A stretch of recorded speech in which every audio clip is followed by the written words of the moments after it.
cost is the request for that. Excuse me, you'll hear more about that with CIP, with their vehicle purchase rotation, because the cost is going up in CIP. I'll talk to you later about that. Excuse me. Anything, questions about it?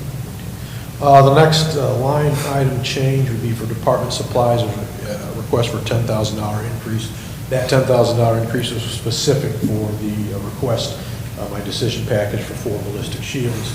And that would put a shield in the field on every patrol squad. We have 4 patrol squads, and obviously covers the community 24/7.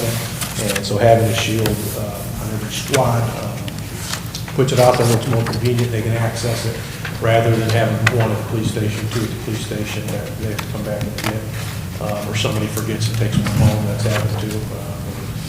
Somebody went off duty and then we needed one, and he had to come back from Polk County and bring us the one shield we had. So that's what that increase is for, specific to those 4 ballistic shields. Just a little bit about shields.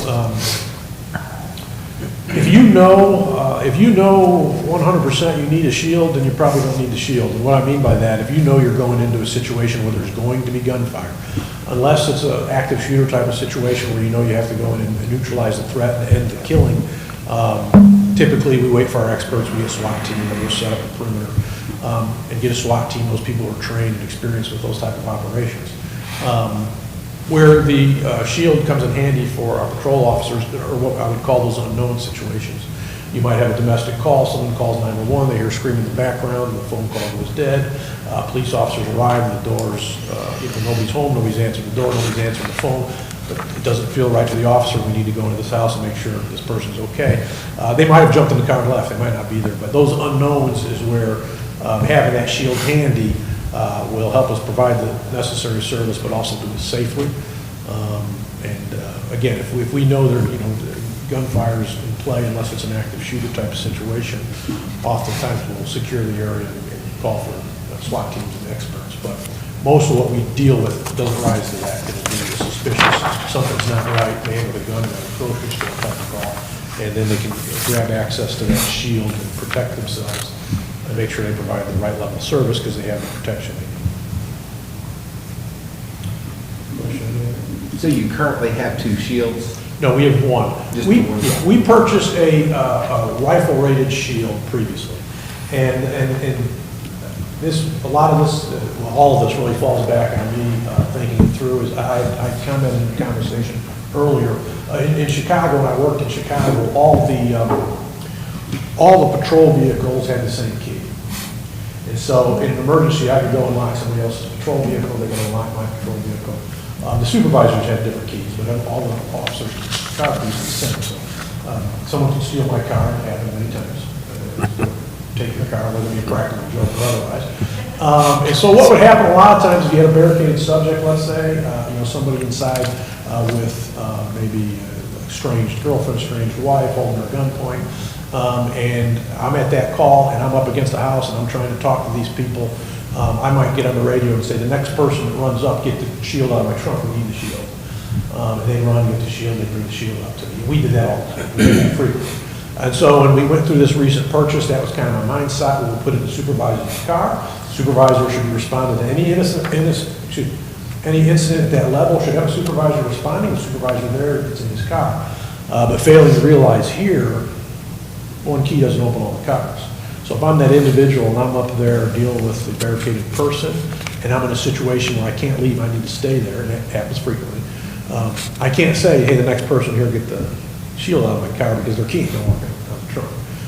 And so that's kind of the problem we ended up with here after we purchased that rifle-rated shield. And so what has happened is we leave that shield here, and if it's during the day and something major happens, somebody running out the door, somebody from the command team, a detective, well, typically would grab that shield. But if it's in the middle of the night, somebody actually has to come back and get that shield.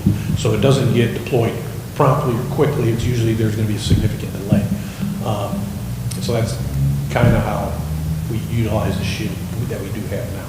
Having one in each vehicle will avoid that problem and will always be one out there. And I'm assuming this is a one-time use shield. Once it's shot or compromised, you... No, not necessarily, but we're hoping not to get shot. Yeah. We're hoping that we don't have to ever answer that question, but no, I think it would, I don't think it would be one and done. Okay. I mean, you can come down and look at the one we have, although the one we have is a little different. The ones I'm requesting, they'll be much lighter, they'll be bigger than the one we have downstairs, but I'm more than happy to show you what we do have. Okay. Any other questions? Thank you.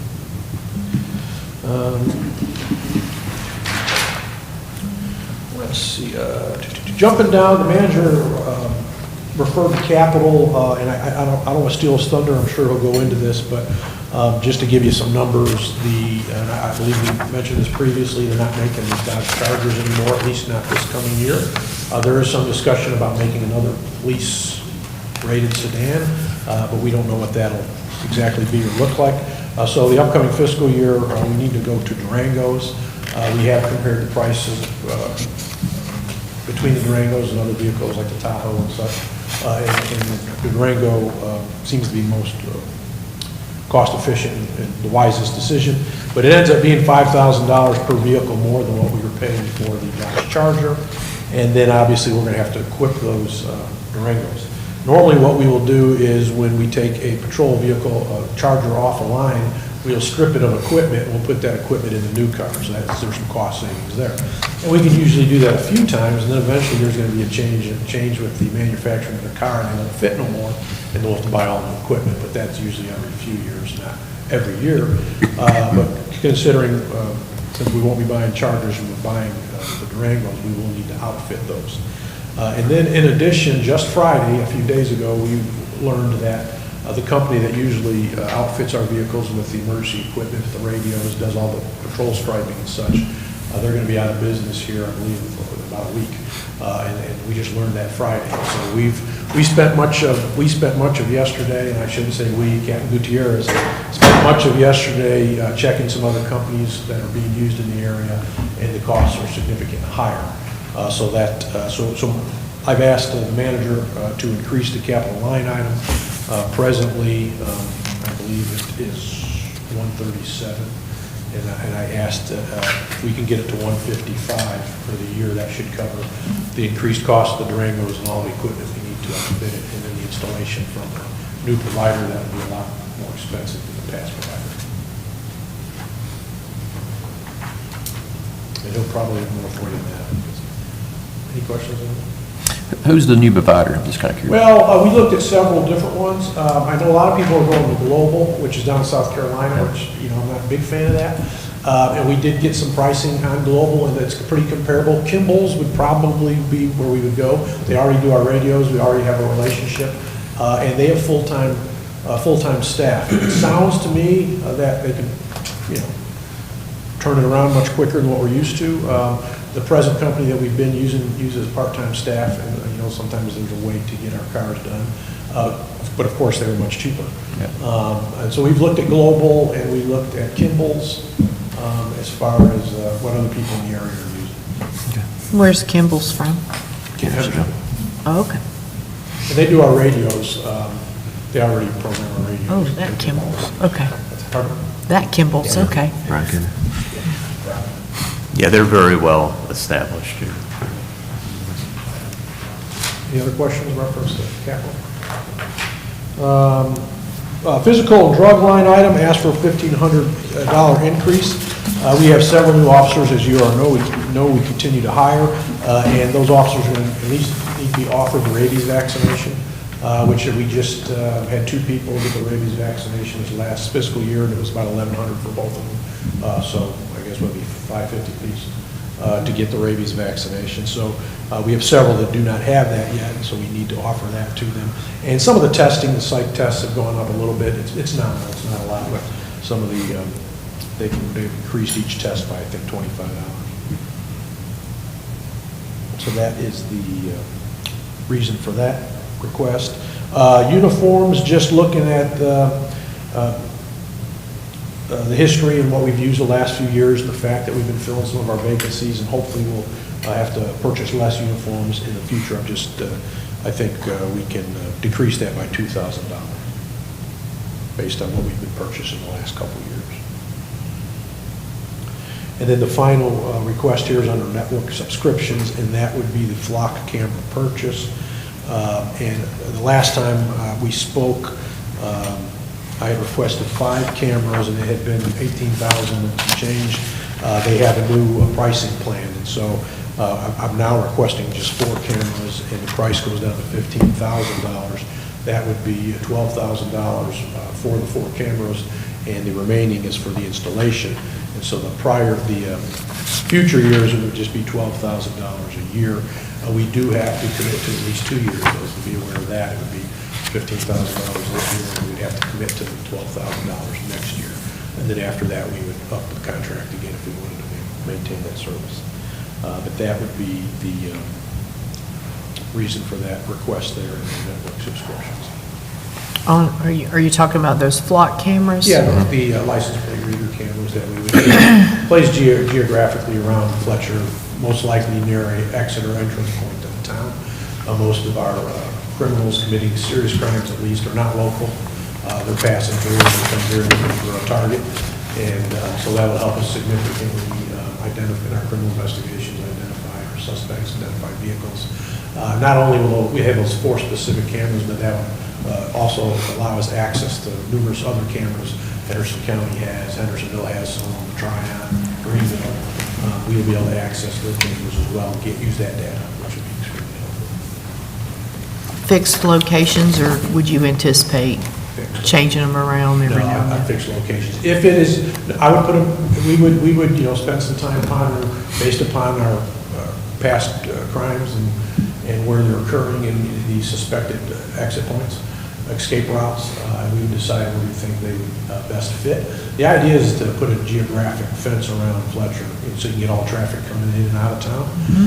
And if we, demonstrate tremendous success with that, in the future, I can see myself coming back and saying, hey, we need 2 more for this location, after we demonstrated that success, of course. I expect we will. I think it'll make a difference. It's already made a difference in our criminal investigations, and we're using other people. And going back to what I said about that National Forensic Academy classes, being independent, we can't expect Henderson County, we can't expect them to spend 6 hours of their time going through all that footage on a case that might not be that important to them, that might be important to us, and we can't expect that. And they're very helpful, and they have helped us, and we've had significant progress using their cameras, but we have to reach out to them and their sources to do that. Again, we don't have the ability to just log on and do it ourselves because we don't have that camera system. Once we have these cameras installed, we'll be able to look at their cameras on our end, and we won't have to utilize their resources. Huge difference. Pardon me? Huge difference. Go ahead. And these are still solar powered, correct? Yeah. So if we continue to have more, is the subscription price stay the same?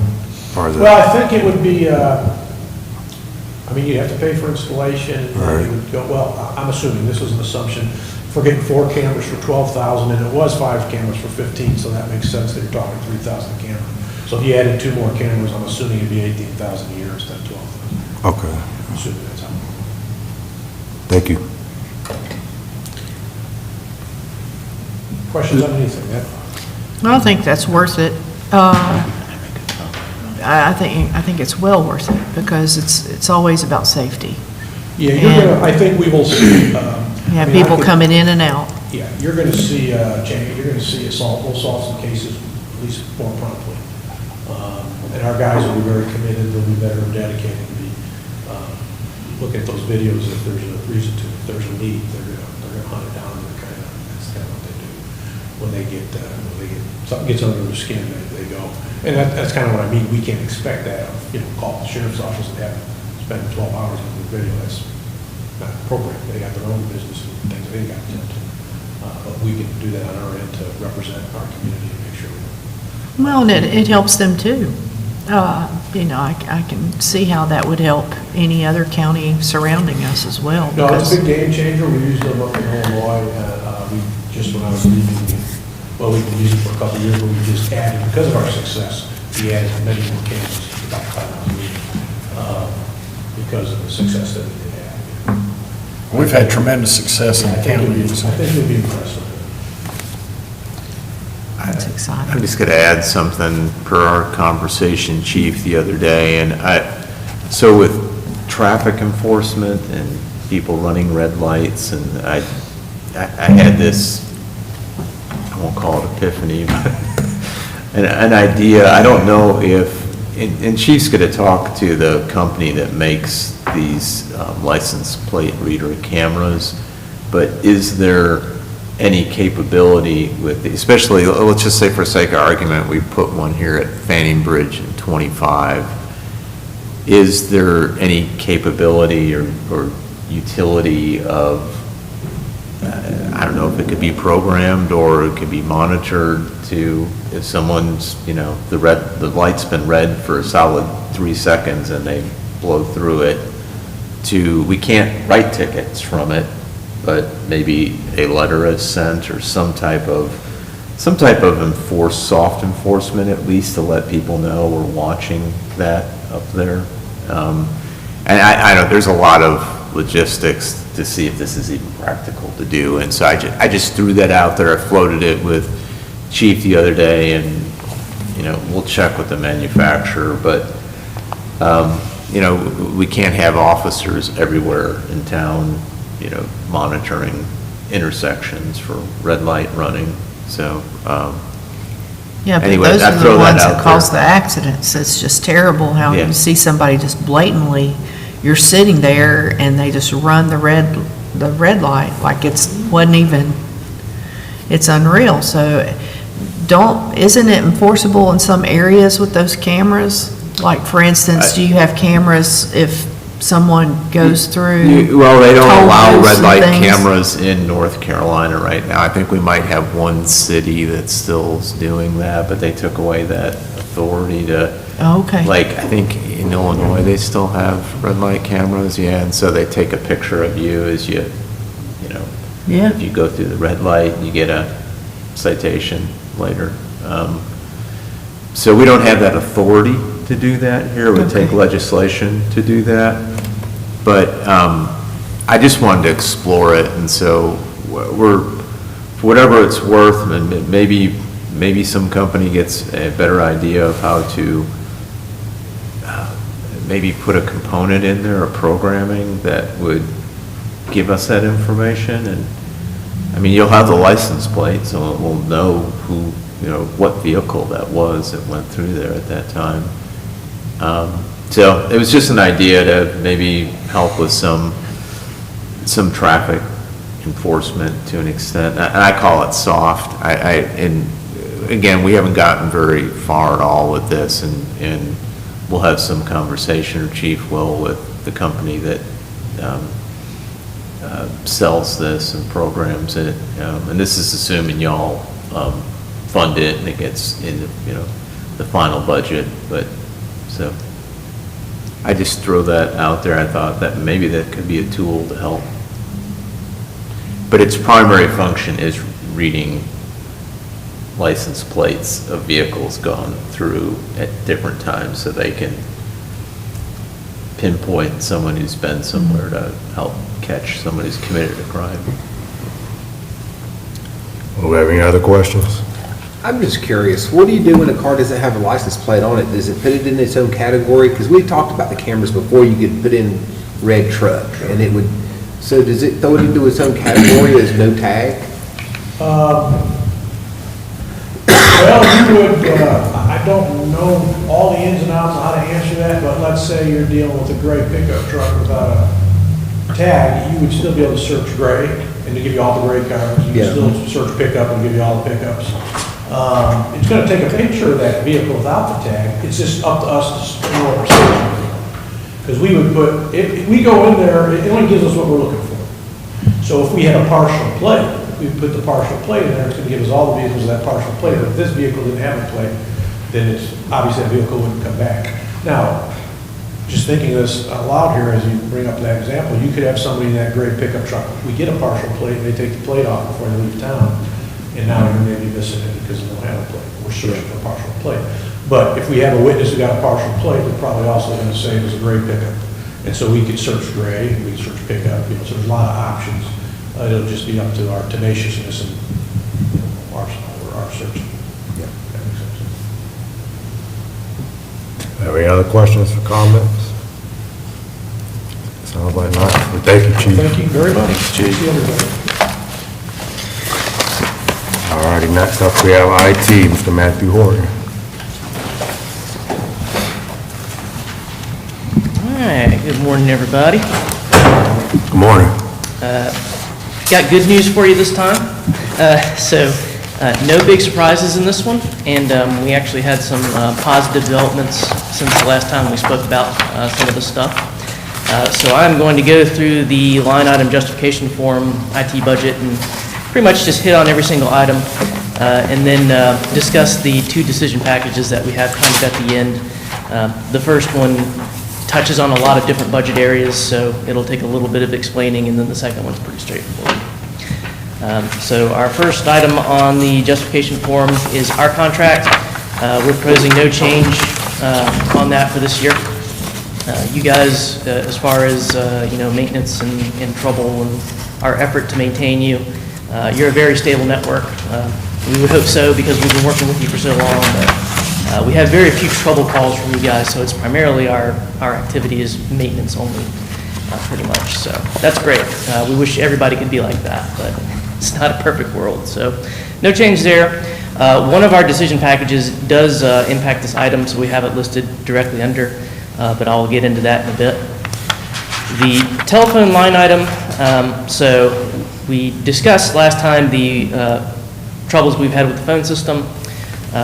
We were expecting a big decision package related to that this year, but when we actually went out and got proposals, things looked really good.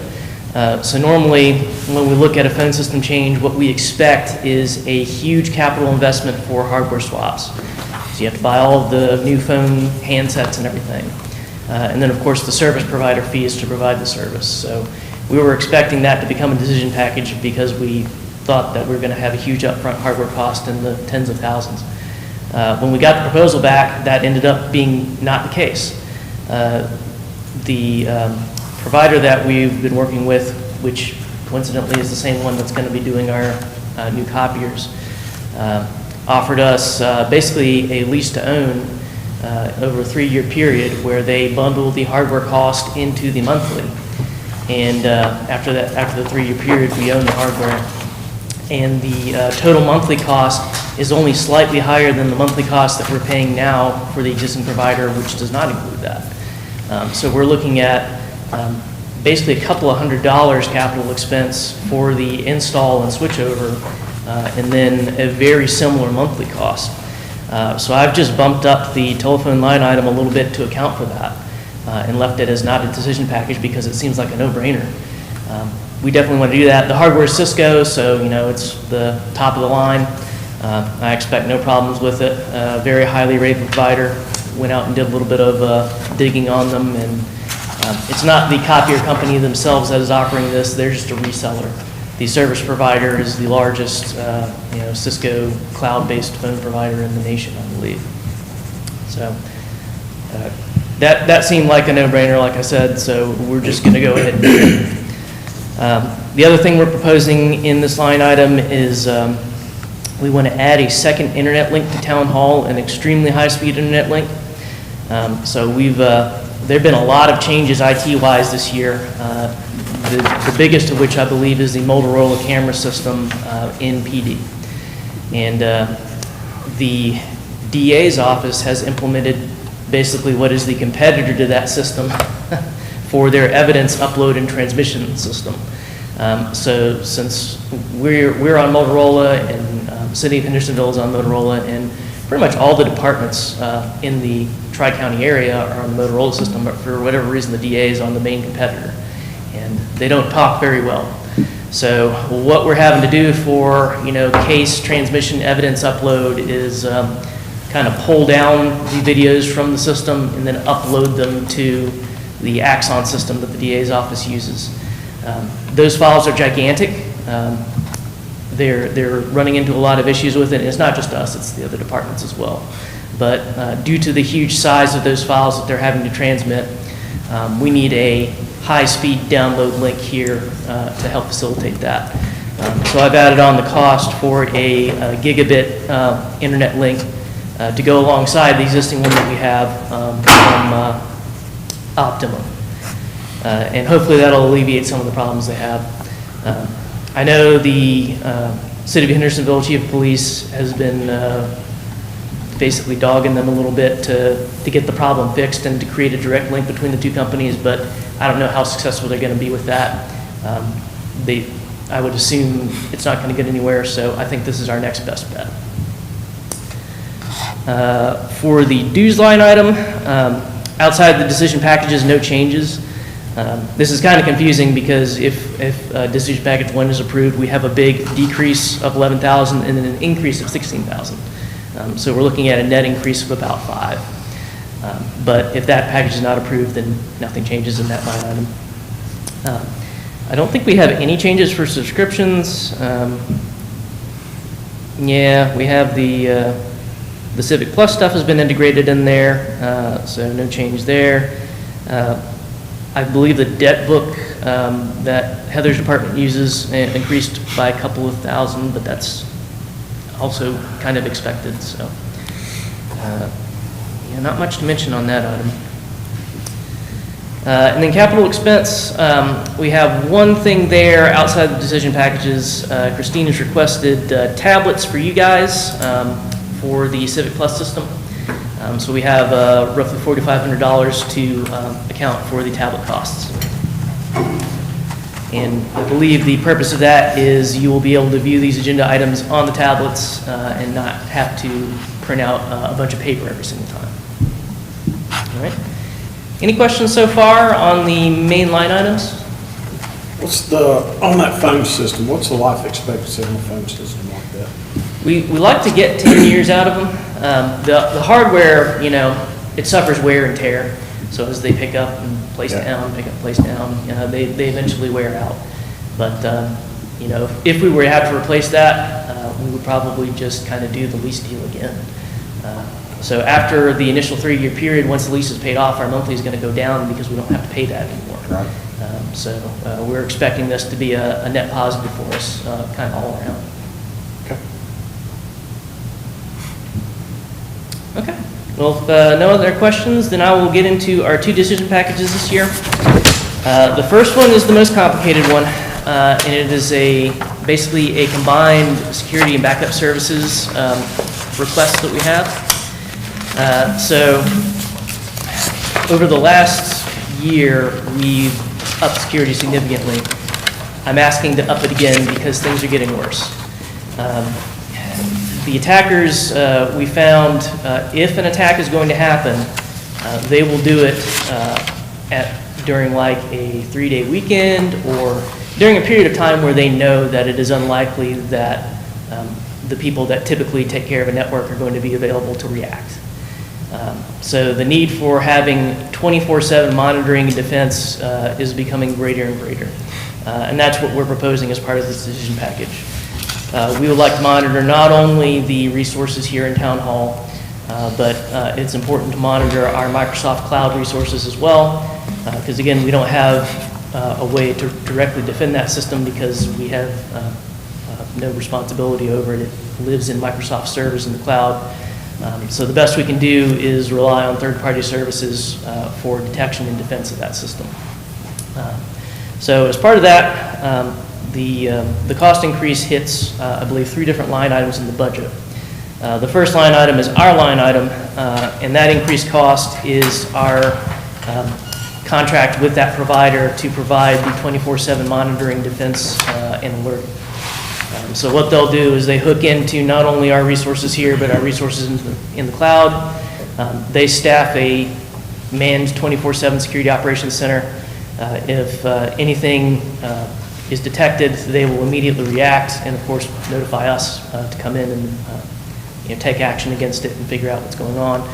It'll also help in going back and doing incident reporting and kind of postmortems, which is required by CGIS when an incident does happen.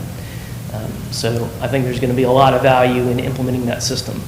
The only downside to it is that in order for it to work, it has a bunch of prerequisites. which is why we have the increases in the other line items, and it's all kind of integrated into this one package. The second increase, and the main thing that allows it to even work, is an increase in our Microsoft licensing fees, and that's where the dues line item comes in, the changes there. So basically what we'll do is, if this is approved, we strike our existing Microsoft Cloud licensing fees from the budget, so that's $10,300. We also strike our secure remote access item, because that system gets replaced by a different secure system. So that decreases the budget by $11,020, and then all of that stuff is replaced by the higher Microsoft licensing, which comes out to $16,300 for the year. So about an increase of $5,000 for that line item when all is said and done. The final piece of it is some on-site backup hardware, and then some physical monitoring devices for the building. And that comes in the capital expense line item, roughly $8,000 for that. That is a one-time expense, obviously, since it's in that line item, and once we've bought it and implemented it, we won't really have to touch it again. But this is our highest priority package for the year. I think there's a lot of value there. It would help me sleep better at night if we had it, so I would highly recommend considering implementing the project. And most likely, it will be added on again to once more next year with some, I guess they call it IR, or incident response, basically like a retainer for in-depth forensic investigation, just in case anything would happen. But we don't have costs for that yet, and can't really offer the program, so we'll leave that one for next time. Any questions on that particular project? The way things are going with the threat level in the country, you see this becoming an annual thing that could or could not affect budget as far as changes, upgrading, or things? No, I think eventually we'll get to a place where we stabilize, but it's been a kind of a gradual ramp that we're looking at. This is we use all this stuff in our own company, so we were the first to implement it, obviously. We're rolling it out to the rest of our client base because we really feel that it has value. And we're already seeing, good returns on that, looking at some stuff that was blocked. So all it takes is one malicious actor to get in and they can wreak havoc, and then you're just kind of picking up the pieces. So we really want to stop something like that from happening. So we want to get the best defenses that we possibly can. Good. All right. So our second decision package, again, this was mentioned in the previous meeting, but we're proposing a full computer hardware refresh for the town. This one, we're calling it Phase 1 because we've split the cost between this budget year and the next budget year. So we're asking for about $25,500. That gets us plus or minus 30 workstations, depending on the cost. Some workstations will be a little bit more because they have slightly higher requirements depending on the job role. Some may be a little bit less because they need less. But we're thinking about doing roughly 30 this year, and then we'll get the rest of the next year. What this accomplishes for us is primarily in the PD, with the implementation of that Motorola system and the huge files that they have to work with, they're needing better computer hardware that has more storage and better processing power as a result of that. So I would like to replace theirs first and get them settled away so that they have to fight that system less, basically. And then these new machines will come with the Windows 11 operating system on them. We're standardized on Windows 10 now. Windows 10 goes out of mainstream support at the tail end of 2025. So that's why we're wanting to replace everything before the end of 2025 so that we beat that deadline. We need to maintain the latest Windows operating system in order to remain in compliance with CGIS and get the security patching and everything. So that's basically a forced upgrade that we have. So this will get us a little over halfway there, and then, like I said, we'll do the rest next year. Any questions on that? What models are you looking at? We're probably going to be doing Dell Optiplex again. It's kind of funny. We got contacted by a Dell rep who actually tried to end run our normal CDW rep, because I suppose they have our contact information because they provide all of our hardware. But I think we'll stick with CDW with the purchasing because we get the favorable rates through them. And the way we budgeted is we expect roughly $850 for an average endpoint cost. So that's how we came up with our budget calculation, and that's based on current pricing. But again, it'll be a little more or a little less depending on the specific requirements of the person that's getting the machine. I would think desktops would probably run you cheaper, and I would imagine a lot of the positions could go with desktop and wouldn't need a laptop. Yeah, we have very few laptops outside of the rugged models, which are something completely different. So the ones in the squad cars are Panasonic rugged models that I believe they're about $4,000 a piece, but we're not accounting for any of that in the system. Those are always purchased and implemented separately. The vast majority of the machines in the building are desktops, and I don't see that changing. Will you remind us what the lifespan of the desktops are? What was that? The lifespan of the desktops? Lifespan, normally you want to get 5 years. 5 years. And that's the limit of the warranty that they'll offer, the extended warranty. They won't warranty the machines past that period. So if they can't make the parts and you can't get the parts, then they're basically on a timer as far as how long they'll last after that. So I'm assuming it's been about 5 years since we've looked at this. Yes, we Talk about specifically replaced nothing in the last budget year because we knew this was coming. Okay. So, yeah, this was kind of expected, and it's been expected for a couple of years. And some of us use, laptops in our offices right now. Like, if you were to walk into my office and look at my computer, you'd think I was on a regular desktop, but I'm actually on a laptop. It's on the floor in a not docking, I guess it's hooked up, I call it a docker, but, and then I have a regular size monitor and keyboard, which is, to me, so much better. Yeah. And a regular, I like using like a desktop keyboard, but it's essentially, it's a laptop and not a desktop computer. So, again, I guess that's less expensive than getting regular desktops. Oh, it's actually more, but we've accounted for that, so people that currently have. Scratch So why did you do that? What are we getting? Yeah, what are we getting now? Yeah, so we've already accounted for that, so people that already have laptops are gonna keep laptops, because they obviously have a reason for that, but, we don't anticipate adding any new laptops, or I haven't had any requests to change the form factor of the machines that people have currently, so we're just gonna stick with what everybody's got. So if you have a laptop, do you take it home? Do you feel like there's I a was lot just you gonna need to say, do at I can home? take my computers, I don't have a separate desktop, I just have the laptop, and, Yeah. I have taken it Yeah. home or I've had to travel and use it, and it. Allows some flexibility. Yeah. Yeah. Yeah.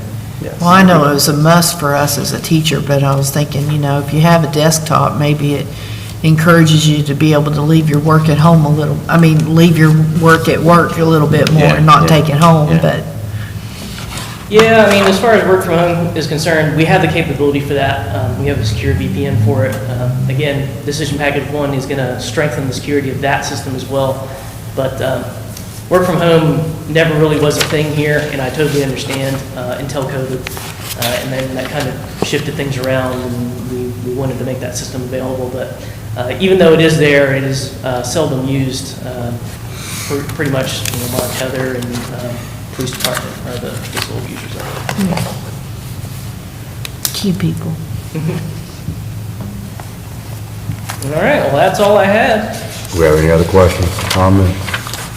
It's in this just the security, how that's just so preeminent. Matthew and company and other IT companies have to stay up on this. But a year or two ago, and I know he's talked about it before, but just so you all know, we have to, all the employees here have to go through ongoing training to things that we can do to protect the system too, because there's ways that people can get in through just sending us emails and texting. And so Matthew will send an email, and you have to do the training, and you have to take a little test at the end, so you have to pay attention. And it is good information. I mean, I feel like it gives some good tidbits, just any of us using technology, about being careful with people trying to get your either work information or personal information for nefarious reasons, so. Yeah, it's great training, and, not only does it help with the network defense, but if you were to ever have something where you had to leverage your insurance as a result of an event, just being able to prove that you had that in place is going to go a long way towards getting that claim approved. So that's one of the key things that the insurance companies look for when there is a cyber event, is that you've been doing training. Sounds good. Do we have any questions, comments? Well, we thank you, sir. All right, thank you, guys. Thanks, Matthew. Now, we're a little bit ahead of schedule. Do we want to? We'll get Greg down here. Okay. I hope you all would agree, but we've been very satisfied or very impressed with this. It used to be called One Who Serves, and now it's WNC IT Services. They've renamed since Matthew and another partner bought out the prior owner retired, I guess. You had WNC Business IT Solutions, but we feel like we get really good service from them, and probably the one that, you have to be probably the most frequently having to respond to issues with police department, because they have just more moving parts with technology, and they're very responsive to if anything goes down or breaking. Matthew's here like typically on Tuesdays, and there's other staff, but it works well to, keep our system up to date, make sure we're not getting people infiltrating it, and just troubleshooting things. Upgrades, they've had high capability to do that in-house, so they don't have to get contractors to do installing certain things. So it's worked out really well.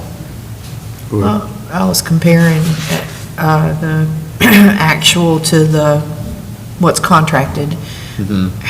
What happens when there's like a $30,000, $40,000 span from what we use to the contracted amount? We still pay that 106?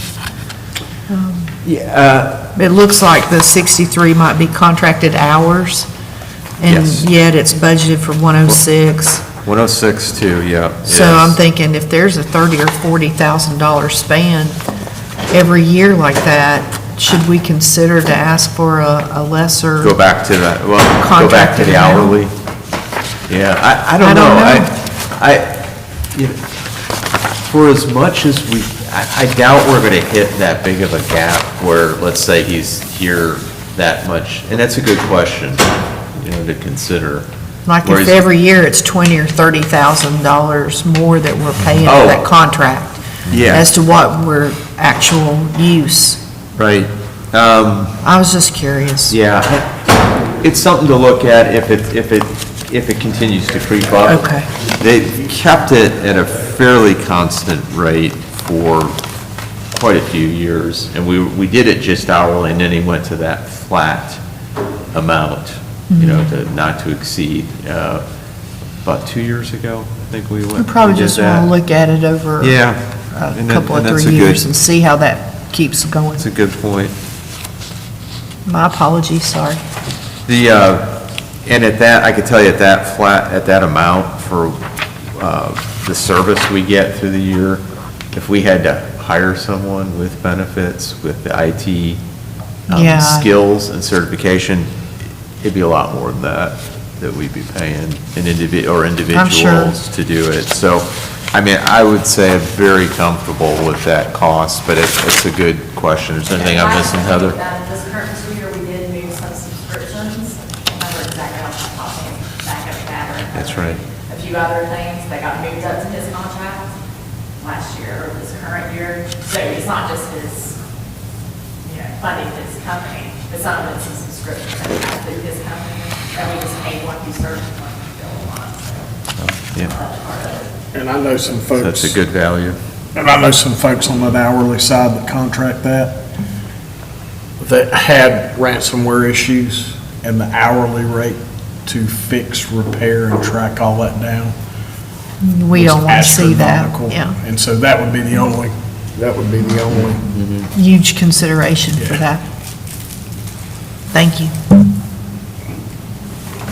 All righty, Craig, you're here early. We appreciate you being here early.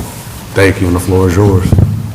Good morning, Mayor and Council. Thank you for being here today. Just also want to take an opportunity to thank you again for funding the courts. The courts have been very, very popular.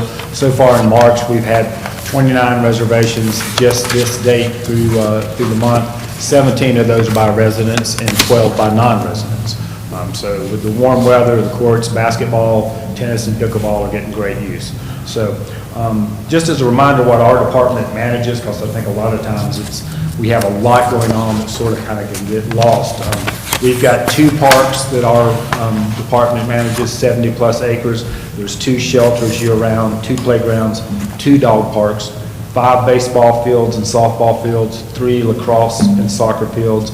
We have an outdoor fitness pad with 10 multi-stations, an arboretum garden, disc golf course with 9 holes, 2 public restrooms, 3.5 miles of greenway trail, 8 multi-course that we've just recently added, and the South Chase property with the trail and the dog station. So those are all things that Parks and Rec, and particularly maintenance, manages throughout the year. Our budget this year, I spoke with our staff, and we kind of worked to look and see what our needs are, and we identified what we think the most important piece to our puzzle will be for this year, and that's going to be human resources. But to start, just looking at our annual operational budget, as you can see, there's a slight few changes. Within the utilities line, we've got a projection increase of about $3,000 based on the increase projected by Duke Power. The next line item that you'll see in our operational piece that shows a projected increase is in the fuel expenses of about $1,000. We're bringing Teen Camp back online this summer, so we anticipate more fuel to be used by the band for Teen Camp field trips. And below that, you'll see at the summer day camp line, there's about a $2,500 request increase, which will again help to cover some of the cost of inflation for some of the off-site field trips we'll be taking, and the fact that Teen Camp will be, going to the pool and doing field trips as well. We also projected a small increase with our golf tournament. Last year, we had a very successful tournament. 18 teams, 72 players. We're hoping to continue that going into this year, and we anticipate with the nature of everything else going up that greens fees may be a little bit more than we've paid in the past. Near the bottom on physical drugs, that's our drug testing. We do have some new staff that we're going to have to hire for summer camp. We've been fortunate. We've had a great camp staff for the last 5 or 6 years, but a few of those have moved on to the next phase of life. So Josh will be bringing some new staff in, so we'll need to spend some more money on drug screens and background checks and things like that. Then on down near the bottom, contract services, we anticipate some cost increase there, maintenance and equipment. We've got about $1,000 price increase, mainly not new equipment, but replacing equipment and the cost of equipment in general going up. And then on the bottom, our park maintenance line, I projected additional $2,000 there for 2 items, particularly dog bags. We are seeing more dogs in the park. We are putting more dog bags out, which is a good thing. It keeps the dog stuff off the ground, but it's an expensive endeavor. Then we're just kind of planning and preparing that at least once a year we're going to lose some trail surface if we get flooded from the creek on the outer greenway side near the back. So those are our line item changes that we have for operational pieces. So for us, the most important thing that we're asking for this year is we don't need new equipment. We're not asking for new tractors and new trucks, but we do definitely need more personnel for our staff and our department. So we're requesting a full-time park maintenance position to be considered to be added on to our department. We have 2 full-time staff in one part-time maintenance staff that works 16 to 20 hours a week. The daily volume we see in the park has grown. We're consistently 1,500 to 1,800 people a day in our peak season, which runs from March through. With the warmer weather we're seeing, it extends into November and December now. So really, the only down month we've had attendance was in January this year, and that was due to the rain. But we're looking at that position as a definite need. It would help with some of our preventive maintenance. Sometimes we have to shuffle around. It would allow us to divide, conquer on some of the things that we try to do. You can see that list I went through is a lot of items for two individuals to manage. And the park is becoming more and more popular in our area. Our staff does an amazing job. It's one of the best maintained parks in Henderson County, and because of that, we keep growing in population. As this community grows, we know that people are going to come to our park if more residents come into Fletcher. So the cost of that positioning is about $40,000 and 832 cents in salary. And then Heather has listed on there all of the different pieces that would fall into FICA, retirement, 401k, the medical. So the total increase that we're asking for to fund that position would be $59,952. Our staff has managed the park for the past 15 years with the current staff load that we have, but we've kind of reached a growth point, management point to push to the future and to maintain the standards we're at. We definitively need to add this position. It's really a priority to maintain the success we've had for a park to look the way it looks and to maintain safety in the park. So the amount of staff in Parks and Rec hasn't increased over 15 years? Not full-time. Full-time?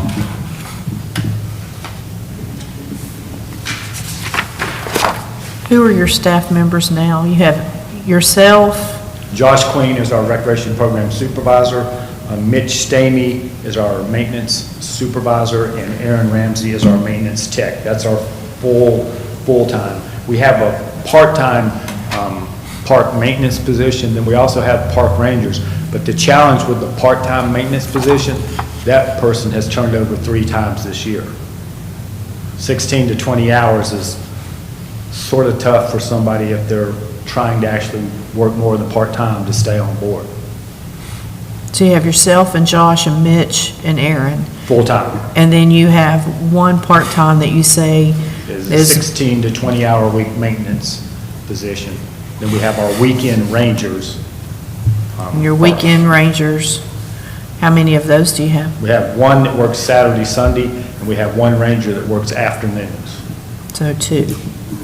And they both work between 16 to 20 hours a week, depend on the seasons. When we get busier, they'll work 20 hours a week as we get into the busier time of year, because we try to make sure that we've got staff coverage for rentals, special events, things like that. So 2 weekend people, 1 part-time person. 4 One full- weekend person, they work Saturday, Sunday. Okay, And then one that works afternoon, evening. Like I today, we'll gotcha. have a ranger working in the park 4:30 to 7:30.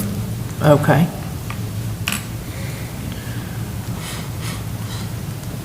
I mean, just kind of anecdotally thinking through it, just knowing the growth that Fletcher's experienced and how many people visit the park, and we continue to add new things to the park.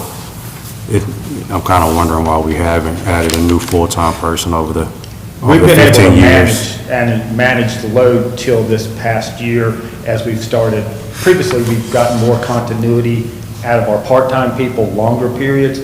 When we can keep them for a year, their skill set can become enhanced, they can do more things.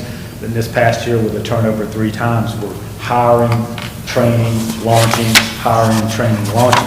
It holds up how far Sure. they can get in the process, the things they can accomplish daily. Just kind of looking down on the surface, it seems like a pretty reasonable ask to me.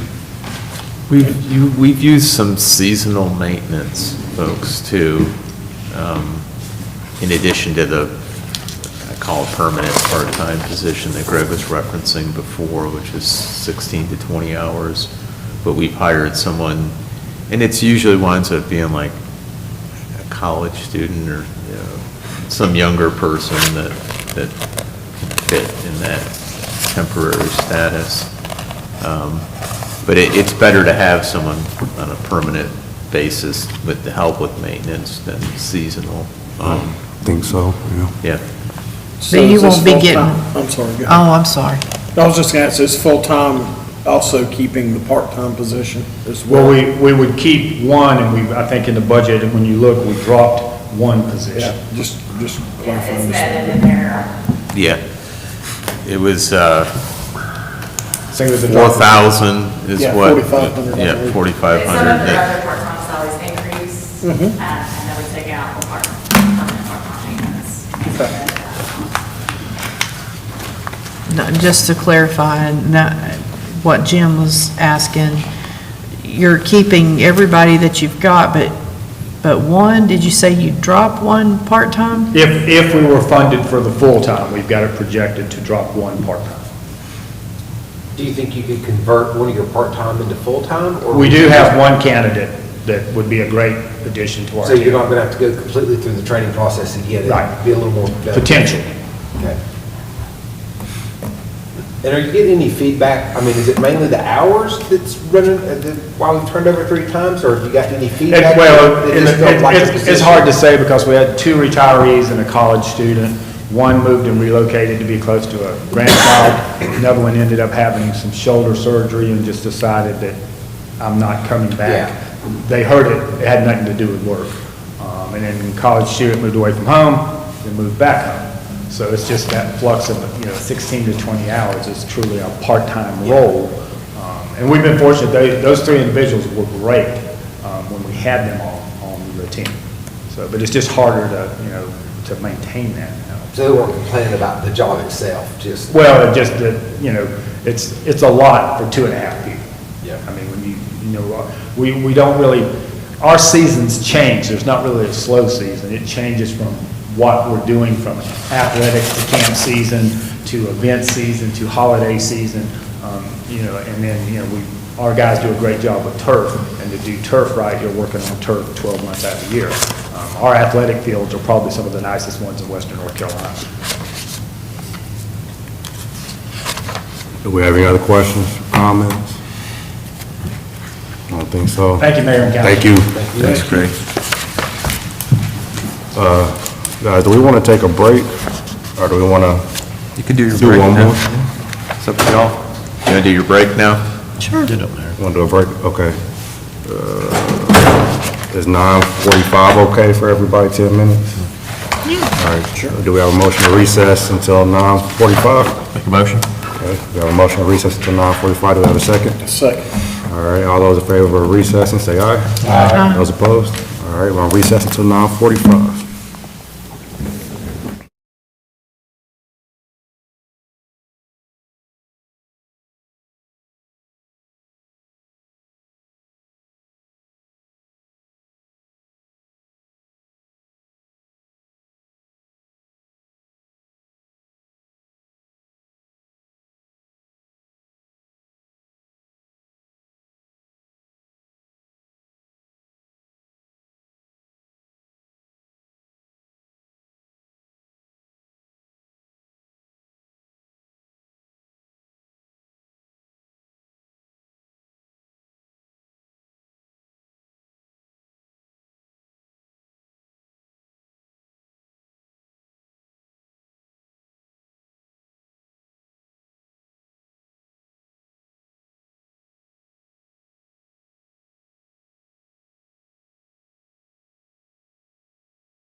That's what's wrong with our house, too many windows downstairs. We clear, Madam Cold Clerk? air. Yes. All right, we'll call this meeting back to order, and Jabbar Presley, the floor is yours, sir. Thank you, Mr. Mayor, Council. I appreciate this opportunity to come before you and share with you a little bit about what Public Works does and what we don't do. And what we don't do is the heat out there. It's true. When we met earlier in the year, there's a couple things I discussed with you about. One thing was I was wanting to add a new employee. But since that time, we revisited that, and because of garbage, and the reason I was wanting to do that was because of the weight of the truck. We were overweight, way too much. And so what we've come up with this plan where we're going to do garbage instead of 4 days. I was wanting a new employee, so we could go to 5 days, but we're going to go to 4.5 days. And that's going to work. We've got it worked out with Kirby, Curbside Management does recycle. And we're going to move the 2 new developments on Rutledge, Sycamore Cottages to Monday, and that'll be just a half-day route. And that we got one other route thing we have to move on Fridays to move to Thursdays, and that should get Friday's route underway. And while we were in the process of doing all this, Curbside said that they were having the same problem and on one of their routes on Friday, because what they first asked for was for all of Livingston Farms to be on Friday A route. And that's 500, just a little 500 homes. And so on Friday B route, that's just a little over 200 something homes. And so when this takes place, we're going to shift it down. The first section of Livingston Farms from Jackson Road to Southern Road will go to a Friday B route. That'll put them somewhere around 370 homes apiece on each route, so that's going to even that up for them. So I'm not asking for another employee at this time. The way the town's growing, sooner or later we may have to do that, but we've been able to adjust that.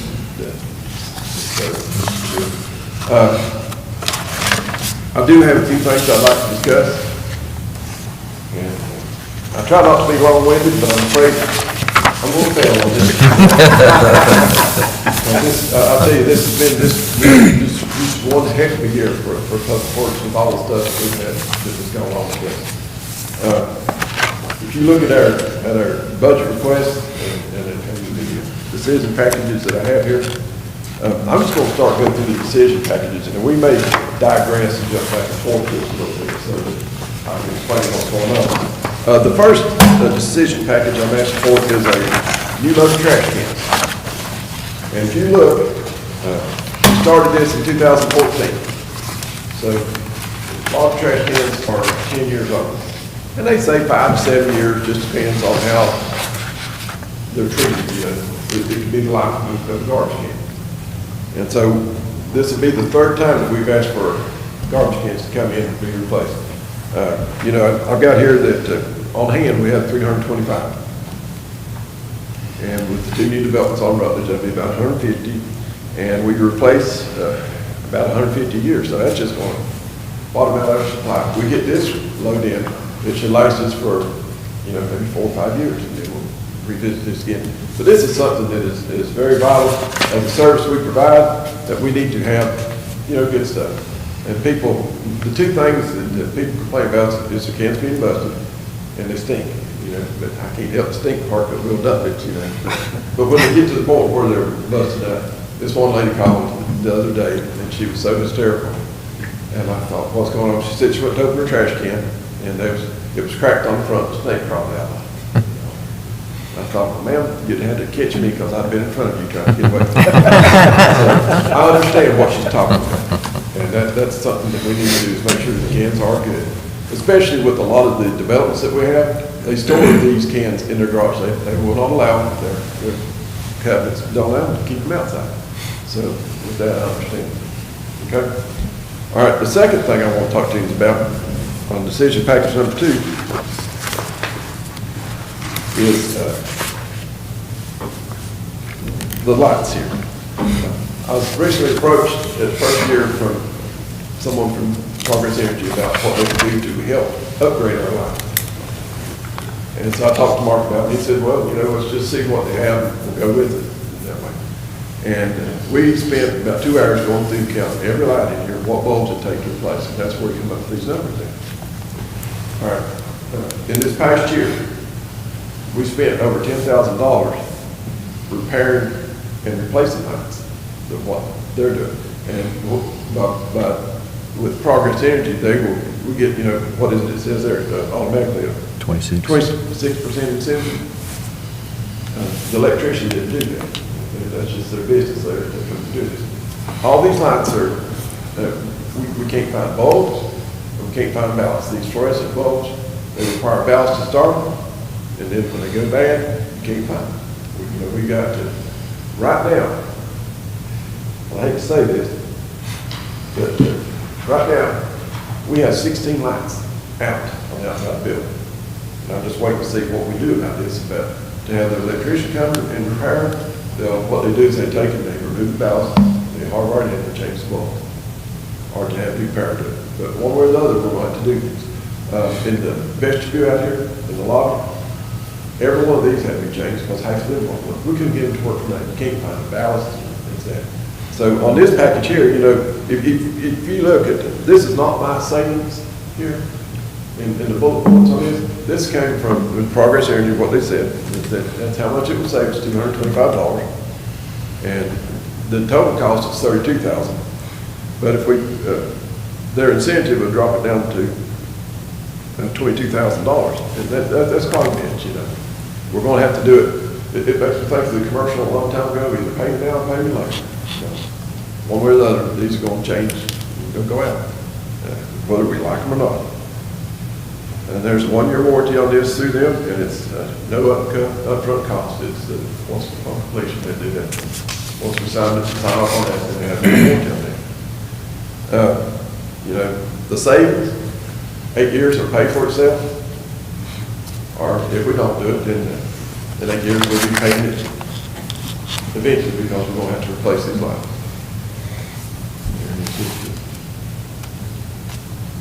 And I don't mean this to sound bad, but it seems like a lot of things that we've been doing here lately is not necessarily about choosing. We're securing the building. We're securing the office administration. We're changing lights because we don't have no choice in this. Because that's what it's come to, it's more than that's it. How long does the lights last for LED usually? That's what I was gonna. Well, if you ask them, they'll say forever. Nothing's forever, so. But let me tell you what forever says. According to Google. It says that if the average light will last, the LED or fluorescent light will last 1,000 hours, they will last 10,000. So it's about 10 times the length. And out front of the flagpole, the 2 big lights that shine straight up, we changed them out quite regularly because they wouldn't last. Well, the electrician came in, he said, you need just to change this over. He said, just to change it and put it to LED. We've done that 6 years ago, and to this date, we've not had to replace these ones since. And we changed it quite regularly. But that's what they say, that it's supposed to be so much more beneficial in the long run for that point. Question for you. Yes. So the fixtures would be looking at putting in, I know some of your residential lights, LEDs, if that light goes out, you have to replace the entire fixture. No. These will all just be replacement bulb type. Okay. Unless something happens to the Right. fixture. But it's just a bulb now. Okay. And, of course, with anything, there's good points about it. There's savings, the lack of maintenance, right, that you have to provide for. But the only thing is they're harsh, they're bright. And some people in their offices, Christine's one, I'm not picking on her, not at this time, but we can't later. But she keeps her lights off because she don't like it in there. And some of them dim them.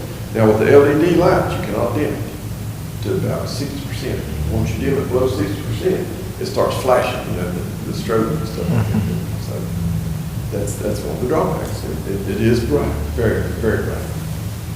If you remember about, I don't know if anyone is out here on council, we switched to those LEDs and our streetlights. For the most part, it went well. There were some people who did not like the brightness, and we had to adjust direction, and they got a couple. They make the thing like on the diverter that you can put on street lights, and it would just, you can put it on one side and keep it from shining better in the windows. We changed these out here in the parking lot.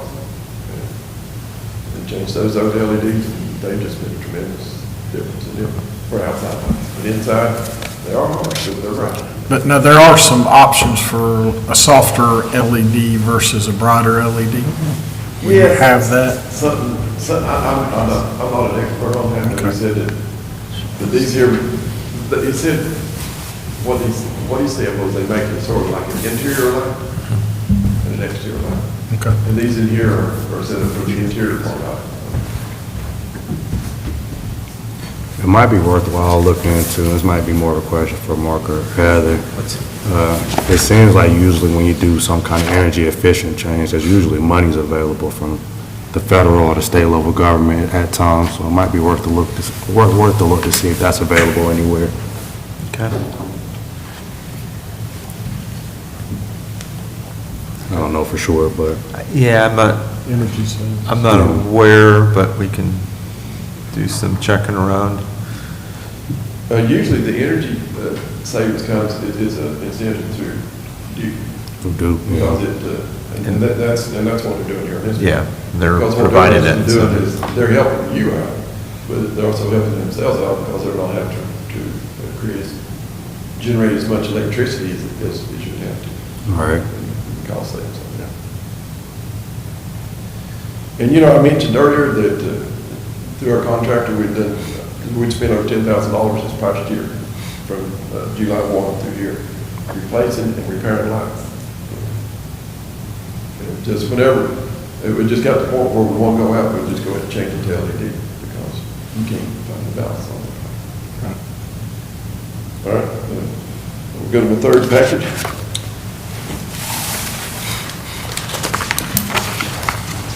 And what this is cameras for our public. As much as we're out on the streets and are seeing things, it has become almost a necessity for us to have cameras. I think I told you about this. I had 2 instances where our garbage truck was sitting in a red light, and somebody ran a red light and hit another car. And once the police got there, they got to look, they reviewed the camera footage off our truck, and they could tell exactly what happened. And, we, being the government, people say, well, it was your fault, you paid for it. But the camera will show exactly what happened. And it's just a good thing, it's just a safety factor for that. And it tells, what was actually going on with that part. And we can do all the work ourselves. Our 2 garbage trucks have it. And we won't outfit everything we have with these cameras, so it will, we can have that, because all it does is just go to a little SD card. I'm sure some of you are familiar with this stuff. It's new to me, but I'm learning about it. And you can download it and see what it is. The guys on the garbage truck, they can look through it and everything. When they have something that happens on the day, on the route, they can send me a video of what went on and show me what happened out there. And this is just a safety thing. It's just something that will help out and confirm or affirm what went on there in the situation. And you use it, I think you've told council before, you check the cameras, like when someone calls and says, you missed my trash. There are no cans. Yeah, and they can check the video and see that it either was or wasn't. Most times, they didn't have their can out when they came by, so. That is a big plus for us. It'll show up. People call and say, you missed my garbage. And we'll say, well, did you have to sit down? And I'll say, of course you did. So, okay. When the truck gets in, we'll review the footage. And you can usually tell how it did there. They're very adamant about it. They had to sit down. They said, oh, you got cameras. Surprise. Just a matter of deduction here, we were looking. And it does happen, And you got to remember, these guys, they pick up over 700 cans a day. And sometimes it's hard to tell whichever one's done. So Jabbo and Lee's, are these going to be the same type you've already got in the other 2 trucks? No, the ones we have in our other 2 trucks, they're made special for the garbage truck. Okay. With all the vibration and movement that Okay. they have in that part. We'll have something similar to that in our brush truck Okay. and the extra garbage truck. But the others will just be, and on the garbage truck, it shows front, back, both sides. And on these here, what we're looking at, just have just the front and back. Okay. So we can see, you know, how they're driving, what's going on. That was my next question, would be front, rear, or just front? Yeah, no, front and rear. Okay. That comes in very handy. They come with, it's just a little screen up on the front that you can see, and it's just a monitor. Okay.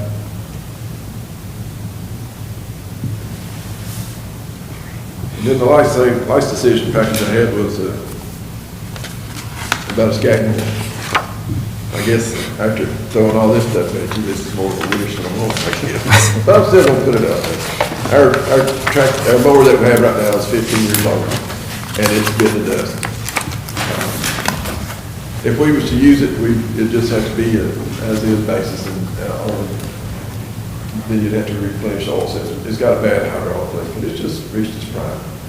We do have a couple, we still have 2 more mowers and a spare. So, you know, it's not like we're down and out, we're just not as well as we were. We're just trying to be efficient. So I understand that. But these other things that it's talking about, it's something that's just a priority to us about that. We gotta have the trash cans, we need cameras. And we're gonna have to do something about the lights one way or the other.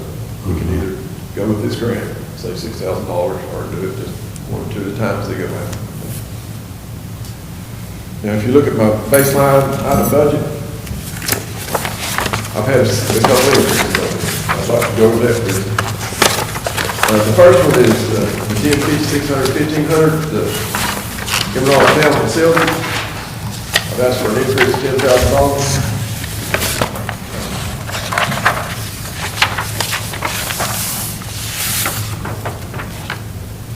To date, this year, between lights and the heat and air problems they have, we spent the first of our budget on 2 vendors. Our biggest vendor is for this heat and air for this building is Trane, and it's the system. Recently, we had to replace, they have several valves that control hot water to cold water, and if they're not working, this is what you feel, this is the result I've got here, you feel the cold air today. And it's just, the prices are astronomical. Those are about $4,000 or $5,000 more. We had to replace 4 of them, or excuse me, 3 of them at one time. We had the tubing system for the vent was leaking into the air handlers. And so they had to replace that, and that was a big expense. That's $15,000. This building is 10 years old, and it's starting to show, you know, that wear and tear like it. So that's why I have that increase in there. And of course, it shows the decision package for the lighting upgrade. The next one is MR vehicle. They've asked for an increase of $6,000. We just picked up one of our garbage trucks from the Cummins dealership, not the Cummins, but the Cummins repair shop in Canton. We spent $12,500. And this was all dealing with the diesel exhaust fluid, the depth, the sensors, the wiring harness and everything, and it went bad on it. So now we picked it up. It's sitting down at Howell in Greenville, South Carolina, trying to get the body to work well done. There's something bad with the switch and turn, and they're trying to trace it down. We could figure out how to get to it, but we couldn't figure out how to replace it. And they said they could do it, no problem. But, you know, with age comes wire. With wire comes repair. And it's become more and more expensive with our fleet that we have to deal with on that. That's just a couple examples of what we're doing. To replace one tire on one truck is $500. So, you know, the truck's got 10 tires on it, that's $5,000 if we have to replace the tires. And usually, we can get 2 sets of tires a year. So that's $10,000 right there for tires, just for tires for a garbage truck. All right, if we go down to the next one, we're looking at the trash cans. We talked about that. And then if you look at the very back page, landfill charges, we have since transferred from Waste management over on Pond Road and going to Harrison County. And Harrison County's more expensive. But it's cheaper than going to there with time and money and fuel and everything down there. So we done that study and came up with, but we went up from $54 a ton to $63 a ton. So that's what that is reflected in this cost here. And, you know, and if you think about it, we average, on the average, just a little over 10 tons a day. So that's 40 tons a week, times 500, or 52 weeks, you know, so you're looking at about 10,000 tons. Right.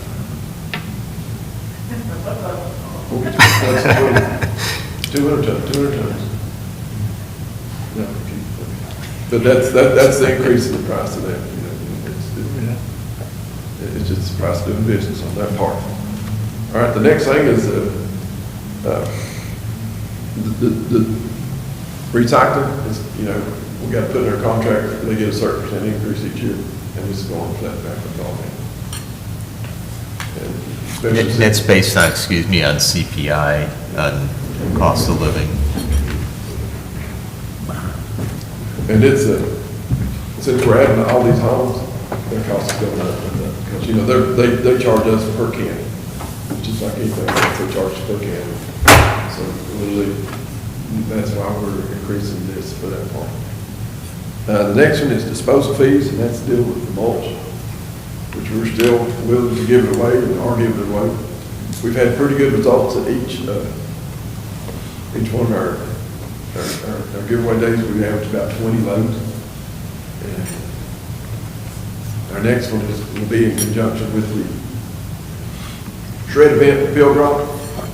That's in April, I think it's the 20th. And hopefully after that, we won't have much left there, but we've had a bunch. We got rid of a bunch. Just people are calling us, come by and get it. So it's good to be getting it gone. But it's just a process. But we're taking it to the landfill right now. And the landfill is the cheapest place. We've looked at several other waste recyclers, and the landfill is by far the cheapest place. Okay, and then the last one is equipment rental. I put an increase in there for $1,000. We have expanded our banners. Instead of 3 seasonal, now we are 4 seasonal. We put up more banners for more time here. That's because of cost of rental living. And I know that this seems like I've asked for a lot. Except for maybe one thing, the rest of us need, not one. These things we need to do to provide for them. And it's just, we have a good town and we want to keep up a good name to our customers, the residents. And that's just what we like to do. I know I've talked a lot, but that's not what I like to do. If you just have any questions about anything. We have any questions? Jebbo, when's the last time you bought a new Skag mower? I think it was 4 years ago. Do you remember the price of it? Yeah, it wasn't nowhere near as much as it is. That's what I'm wondering. I mean, do you even remember what the price was like last year, the year before for the Skag? Because we looked into it. I thought it was like 12,000 or I think something. it's 15,000. Now it's, So now it's 18, so it's significant. The That's last time we bought significant. one, Keith, it was back during the pandemic, and they couldn't find anything. Yeah. I didn't think it was ever going to find one. And we purchased it, and they said they didn't know when to get here. And once it came here, it came in at a different price than what they quoted us. Yeah, so it was back there all that part. They got it up tremendously. So sometimes spending money, saving money. Well, and I was gonna ask too, is there some way, and I know it's hard to give a life expectancy on the mower. Some will last 8 years, some will last 10, some to maybe look at some kind of replacement program where we're just kind of venturing out, looking at 4 years from now, every so often we need to evaluate, come up with some kind of system to look at the mowers, maintenance costs, repair costs versus what it costs to buy a new one. And Sure, I'd love to come up with that. I like the way you think on that. And same for Parks and Rec, I think that would. yeah. and that's what I'd like to do, just so Have we that can, CIP cycle the way we do with the vehicles. yeah, so we can plan ahead and look ahead so that we're not, The other thing is, and if I'm wrong, somebody correct me. Usually people do come up. But for CIP, it has to be over a certain amount of money. Yeah, it's 25,000. Are we good? Okay. Yeah, I mean, if cumulatively it's over that, in fact, because I was thinking, talking to y'all about raising the minimum, because 25 is kind of low. If it's below that, it goes in their capital outlay in their operating budget. If it's above it, then we look at it as a potential CIP item, and then we have the plan that's got items, but, yeah, that's a good suggestion. That's a good Do suggestion. you know how many hours that the mower you need to retire has on it now? I thought I saw it somewhere. I thought it said 13. I wonder what the manufacturer, of course, theirs is gonna be less because they're trying to sell more mowers, but I mean, 1,300. if there's some objective, Sound. Yeah, 13. more objective data about how many hours you put on the mower. It's gas. 5 years of gas. Wow, okay. Okay. Of course. Heather, I just had a quick question. When we're looking at actual figures, is that cut off at the end of January or the end of February? Figures is from last fiscal year. So it's the end of last fiscal year. So you kind of know what the whole year looked like. Oh, I'm sorry. Yes. All right, do we have any other questions, comments? Sounds like not. We thank you, sir. Thank you, sir. I appreciate y'all's time. We appreciate you. Thank you, Jeff. Thanks, Chavo. I just sent Eric a message and Susan called the fire department and he said they could come a little earlier. Okay. Do we want to skip down the air then? Yes, Yeah. Thank you.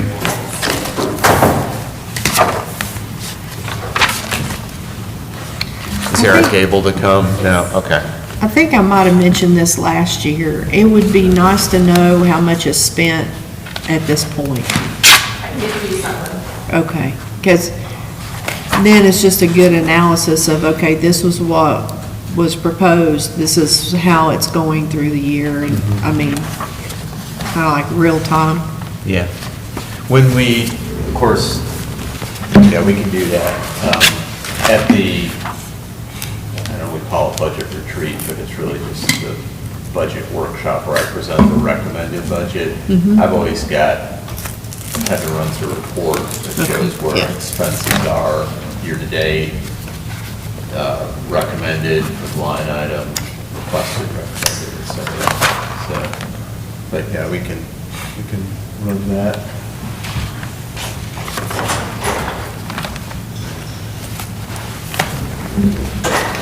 Hello, Eric. Never mind the schedule, right? Hey, here's the fire department. Okay. Surprise. Now you guys sit down. Yeah, thanks, Eric. All right, good afternoon, y'all. We're waiting on you, the floor is yours. Yeah, we're early. We appreciate y'all being early. No problem. Appreciate y'all having us. Okay. Hey, sir, how are you? Great. How about yourself? Doing well. Greetings. Greetings to you. How you doing, Hugh? Great. Thank you, appreciate it. Congratulations. Hey, thank you. Good to see you.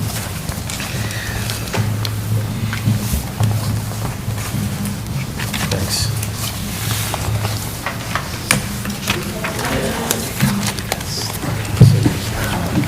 Mr. Clark just handed out a preliminary budget that Ken and myself have been working on. This is probably as close as what we think it's going to be. Our board has not seen this or reviewed it yet, but if you kind of look over it, we provided you with how we come up with the tax rates and then a preliminary budget. Most of the budget, the increases in that budget are related directly to personnel. moving forward, that's probably our biggest obstacle, as it is with everybody. Just trying to find people. We've actually started a new cadet program moving forward that, where we're actually just, somebody submits an application, whether they have any experience or not, we send them to the fire academy and we pay them while they're going through the fire academy. So that seems to be working out pretty good. We've already sent, I think 6 that we hired and sent through the academy and through the MOP. And seems to be working out very well.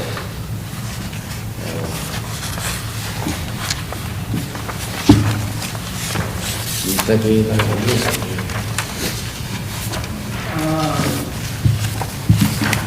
Everything, this is the most preliminary budget. You just got to submit packages from its officers, its needs and desires, and hadn't had a chance to review to see if it's a real need or not. We've included most of everything in this budget, but as he spoke, labor is the driver with the fire department budget. It's fully staffed. It takes every penny we get.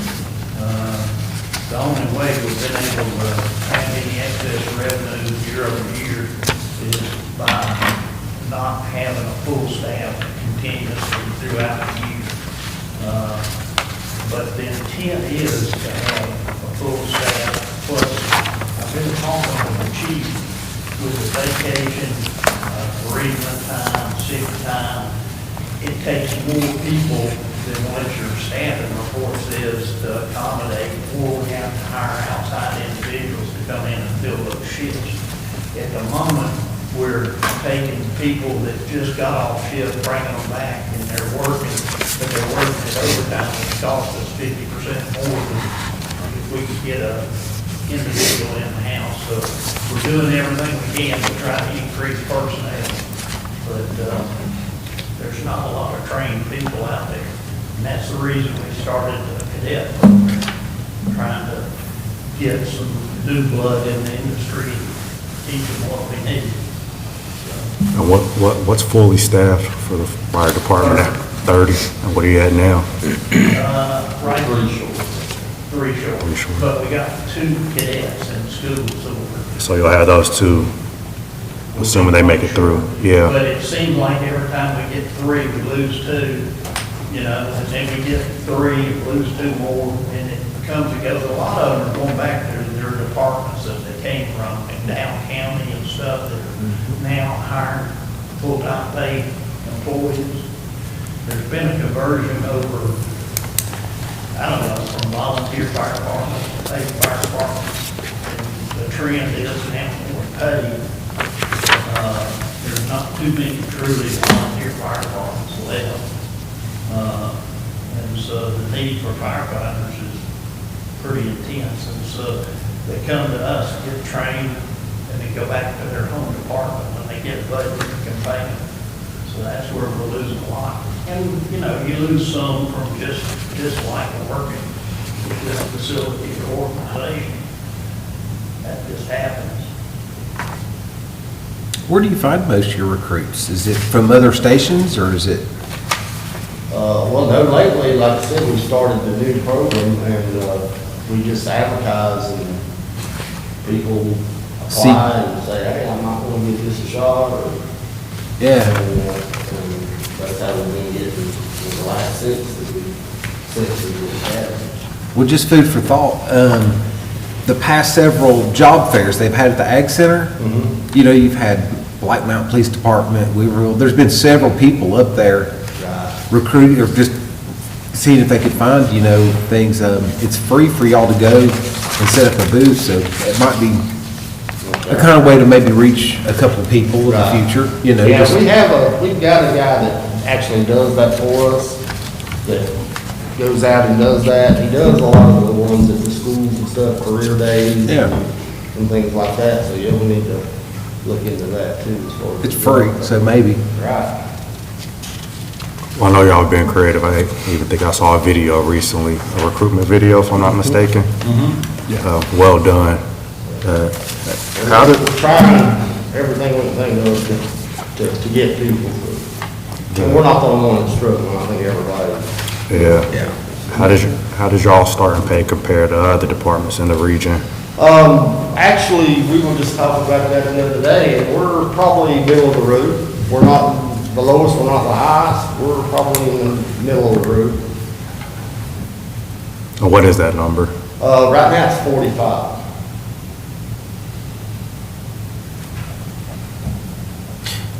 Real quick, by looking at your numbers right here, revenue coming in, it looks like you're going to have about 197,244.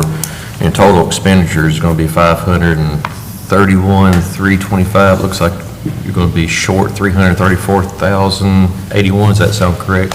Correct. Is that your projecting? The way it stands right now, yes. Okay. That's presented as fully staffed. That's it, yeah. You might as well figure 100% because one of these days you all will be 100%.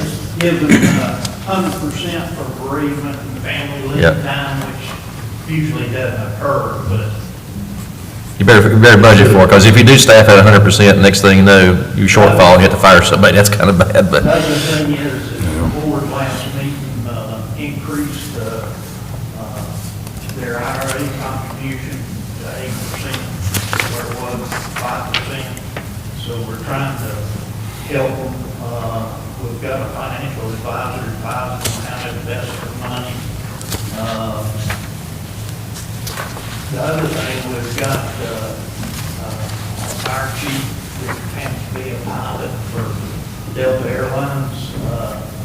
He's not currently a fire chief, he's more of a consultant. We brought him in to look at the organization and see where we can change things to make it better. We have procured the services, but we're looking at the organization as a whole. Like I said, went from volunteer to paid, and all of a sudden now it's a business instead of a community fund thing. This is really something that you got to keep up with. When you get to $4 million, you've got some issues. So, And it's competitive, and it's like we good. talked about. Yeah. But the wages, we typically raise the base rate by whatever the cost of living is annually. Heretofore, it was just kind of set, they wandered along, but now, for the last 4 years, I know we've increased it on the total basis, trying to keep the wage competitive so that won't be an issue. What's the average wage or even the entry level? What's the entry level wage? This coming year, it's gonna be 46,985, I think it was. And that's an entry level firefighter that just has basic Yeah. training. But the training costs, the classes aren't consistent. It can't like next week, let's send them to pump school or something. It may be in Wilmington, North Carolina. So let's say you send them 5 down there, well, you have to fill 5 shifts while they're gone, plus you gotta pay them while they're there. And it's just difficult at best, you know? But, doing what we can. Going back to my, I guess, original with the shortfall with 334, the county puts in 10.5, we put in 10. Have you figured up, Hugh, that if we did 10.5, like if you, I guess we probably asked for a half, at least matching what the county is, what that gap would be, what kind of increase you would have? Would it, I know it would eat this 334,000, but do you know how much it probably roughly? Well, you can look at that first sheet that has your tax rate, there's the town plate at C40, $1,829,000, that's based off 10 cents, so it's worth $190,000 a penny, so another half cent would be about $9,000. So that, but if you look at the last sheet I gave, it's a statement of our financial position. The first page doesn't show you a whole lot. Restricted funds are restricted by the board, but we have a lot of unrestricted funds, and where the board plans on trying to use these funds, the shortage will come from these funds, from the equity funds to cover. It would be nice to have another $90,000, it would help, but it's not like it's going to kill us. But this budget is trying to get us in a position to move forward as an organization with a full staff. That'd be our goal. The only contention I've heard about the 10.5 and 10 is, why should somebody in the county fire district pay more than the people in the town of Fletcher? And I don't have an answer to that.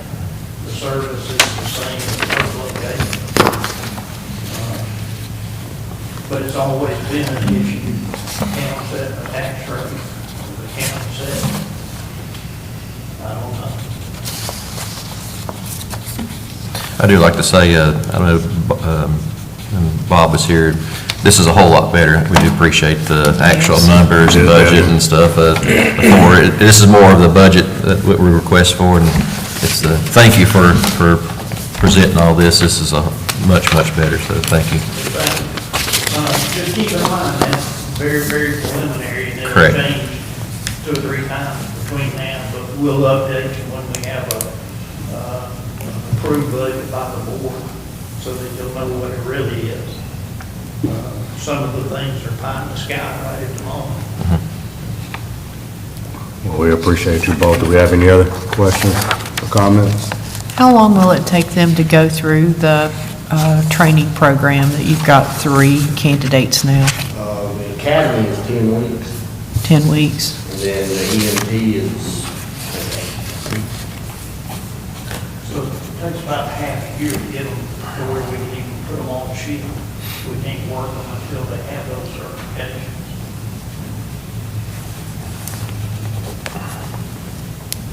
All right, any other questions or comments from anybody? Just, Oh, go ahead, Mark. I think you already know this, and maybe it was in part of the discussion, but the values are very preliminary right now. They're likely to go up.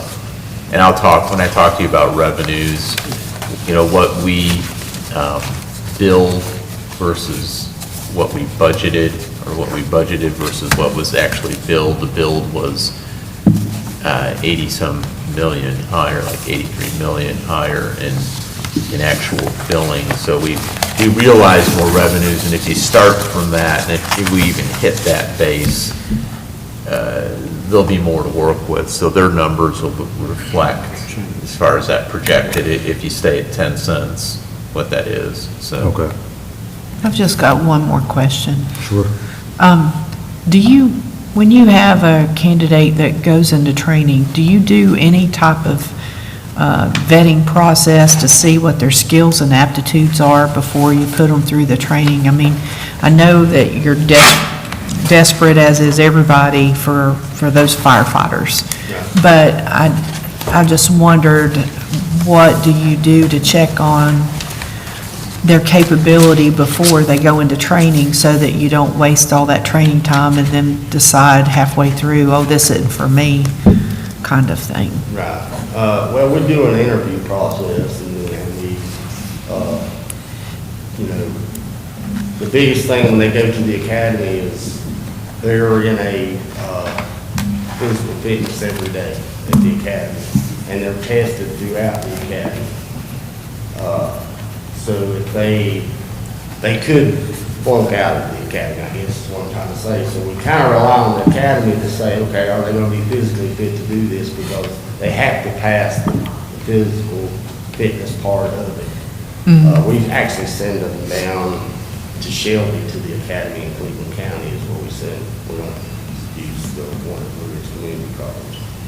I know that might be one more level that you feel like you're shooting yourself in the foot, but I know Blue Ridge has particular, and I should be able to remember what it's called, but it's some sort of like work keys test for like manufacturers before they hire an employee. Sometimes they'll do a particular test, and I think the interviewing is great. It's just that, just to be able to get an aptitude baseline or something where you're not putting somebody through that training and then find out, ooh, they're not a good match for that at all. Just curious, and it wouldn't cost you anything, but it's something to consider, and I could get the particular name of that and get some information if you need it from Shanda or Dr. Leatherwood. You know what I'm saying? It's just like a baseline aptitude and skills assessment, and if they can't pass that, you may not want them to go through all of that training. And the reason we don't use Blue Ridge Community College, basically, we did for a while, we used them for the fire academy, is the number of people that they have attended. I think the last academy that we sent people out there was 4 people in the whole academy, and 3 of them were ours. And then one of the other ones dropped out, so our 3 were only 3 in the academy. You can't really do any training with 3 people. The last academy at Cleveland that we just sent a guy to, there was 18 people in his class. Very good.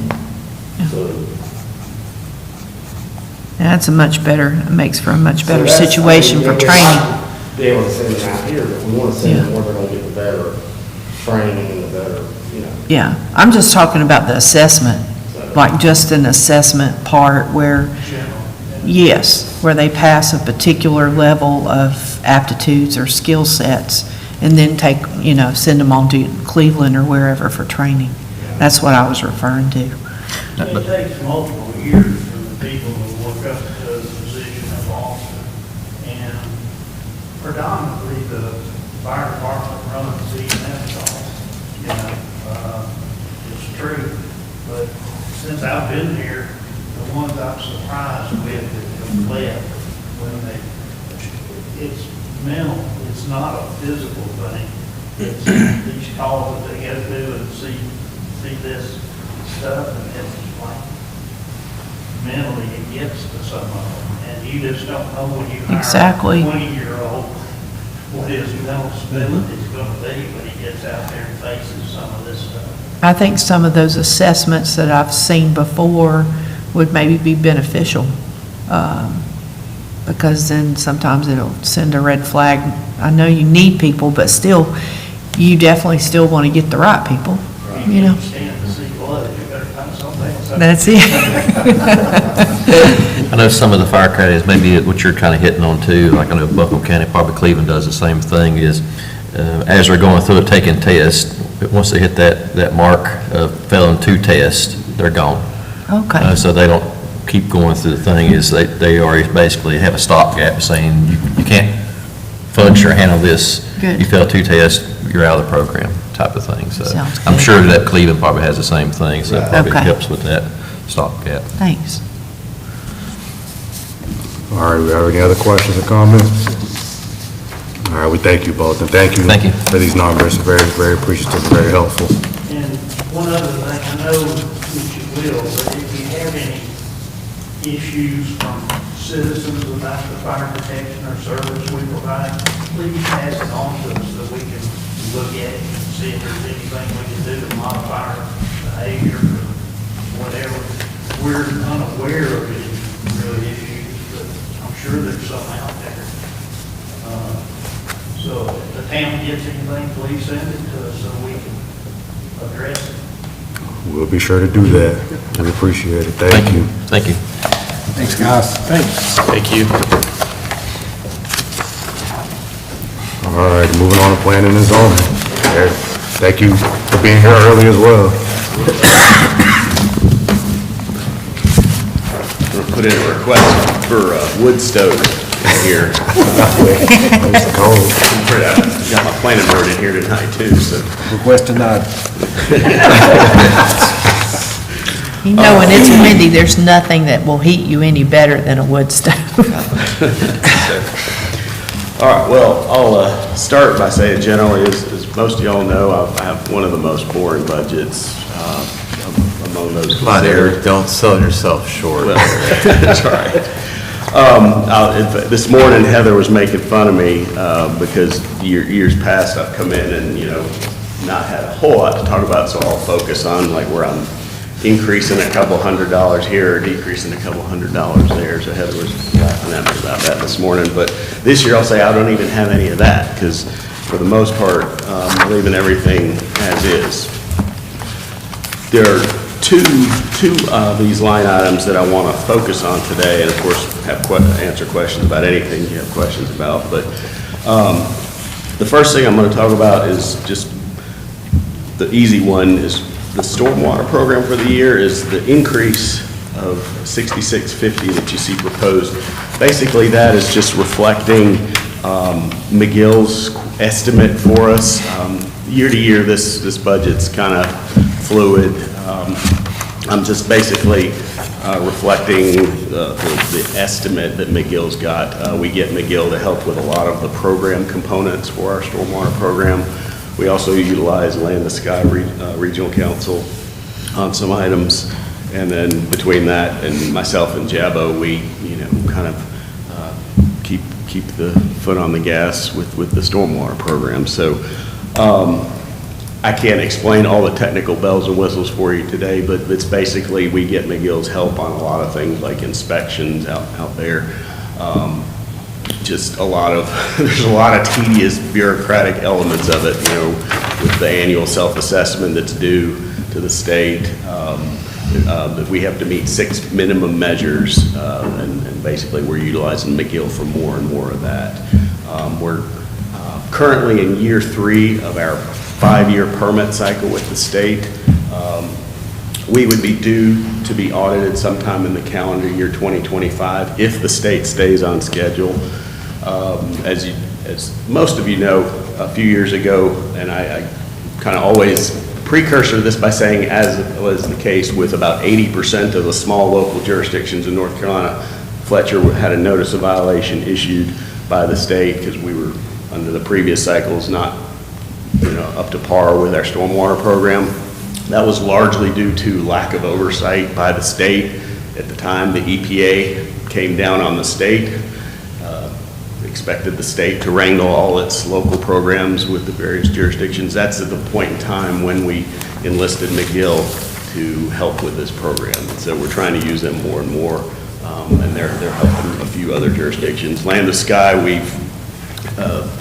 Mary Roderick from Land to Sky would tell you that me being kind of a squeaky wheel at the time, helped Land to Sky get more involved again in the kind of the regional stormwater effort. So between them, we hope to be in good graces with the state again when we get audited in 25 if they stay on schedule. But that's a question too, because the state remains behind, from what I understand. Eric, So, maybe just for Jim's benefit, being the newest, and just as a refresher, what the whole purpose of the MS4 Yeah. permit and stormwater, and maybe if you just want to Thank you for spend a that. minute. Yeah, basically,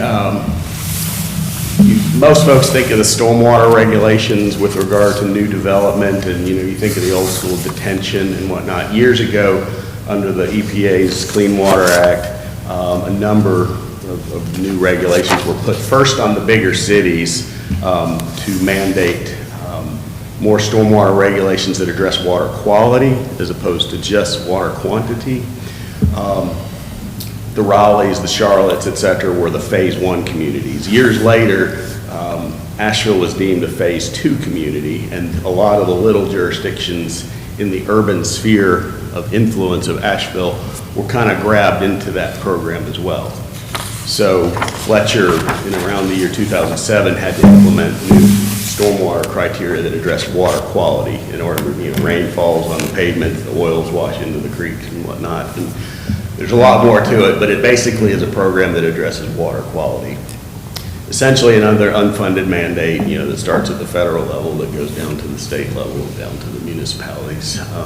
Well-intentioned, but it's been a bureaucratic challenge over the years for many of the smaller jurisdictions. And so everybody's left scrambling to, cover the key program elements. But I'd say we're doing a pretty good job at this point. And Eric's done a good job of staying up on it, but I just wanted y'all to hear that, because sometimes when people hear our planning department being involved with compliance with this stormwater program, they might think we're putting and some of these things can help with stormwater quantity, the flow, But this is really more about stormwater, water quality, trying to eliminate or reduce pollution from stormwater runoff. That's the primary, not so, that's the crux of it, yeah, more so than what is this doing to reduce or eliminate flooding in our streets or neighborhoods. So just so people know that. I wish, just for our sake, because that's probably the number one complaint we get, not number one complaint of all complaints, but I mean, as far as stormwater, is if we get a lot of rain and it floods, and they're saying, what can you do to help with my street? Well, there may be some things we can do, but that's not this, this stormwater permitting that we're doing here with the MS4 permit, so. More quality, less. Yes, that's correct, yep. So, yeah, that's the first item I was going to touch on was stormwater. The second item is it relates to, and this is also become a moving target. You know, we've had numerous discussions lately on various things related to our hypothetical greenway expansion. As of when I put this plan or this budget together in its current draft form, you'll see in my very top line item under grant expense, where this current fiscal year that we're in, we had programmed $70,000. Every one of you will remember, except Jim, just to refresh, last fiscal year, we had learned from the MPO Land and Sky that we were going to be eligible for a planning grant that was to be 80% grant funded with a 20% match. And that grant was basically for a planning study that would involve the hypothetical extension of the greenway from the park all the way, hypothetically, to the French Broad River. That has not been done this fiscal year and is not going to be done this fiscal year. We had settled in to the notion that MPO staff were actually going to oversee this grant for us, which was at the time a relief because the management of these kind of little federal grants are just bureaucratic nightmares. Heather can vouch, having helped me through some of the stuff with our corridor in the past. MPO ran into a staffing crunch. Fast forward, they last summer I checked in as soon as we clicked into the fiscal year. Said, we ready to go? And they said, well, we ran into some staffing issues. It'll probably be winter. Winter's turned into now, which is turning into spring. In the interim, we've had in some informal discussions with the MPO, the main rationale for going after this planning grant was sort of at their recommendation to set the stage for what at the time they had indicated to us was going to be a very large source of grant funding that could result in actual construction of some greenways. When we started getting into the conversations over last fall about the planning grant, and I asked for the status of the actual real funds for construction, you kind of got well, that pot didn't turn out to be as big a pot as we thought. And then it said there in the cycle, there was, I forget the exact numbers, but say there were like $2 billion in requests for $200 million in funding, just hypothetically. And so it became very apparent that this planning grant was not going to lead to funding that was once kind of floated to us as a possibility. So that was when we started kind of regrouped with Mark. We started getting back in conversations with Rebecca from Conserving Carolina. Rebecca's was in front of you a month or two ago. She's going to be back with us in I think in April. April. She's coming back. Yeah, right now it's April. We're planning to be here. There's a grant that's for small projects that we had started eyeballing to think about just getting the beginning of a trail presence on our town-owned Meritor property, basically connecting up at the sidewalk on 25, curl around onto Charlie Owens' property, and go down into the fields near the creek.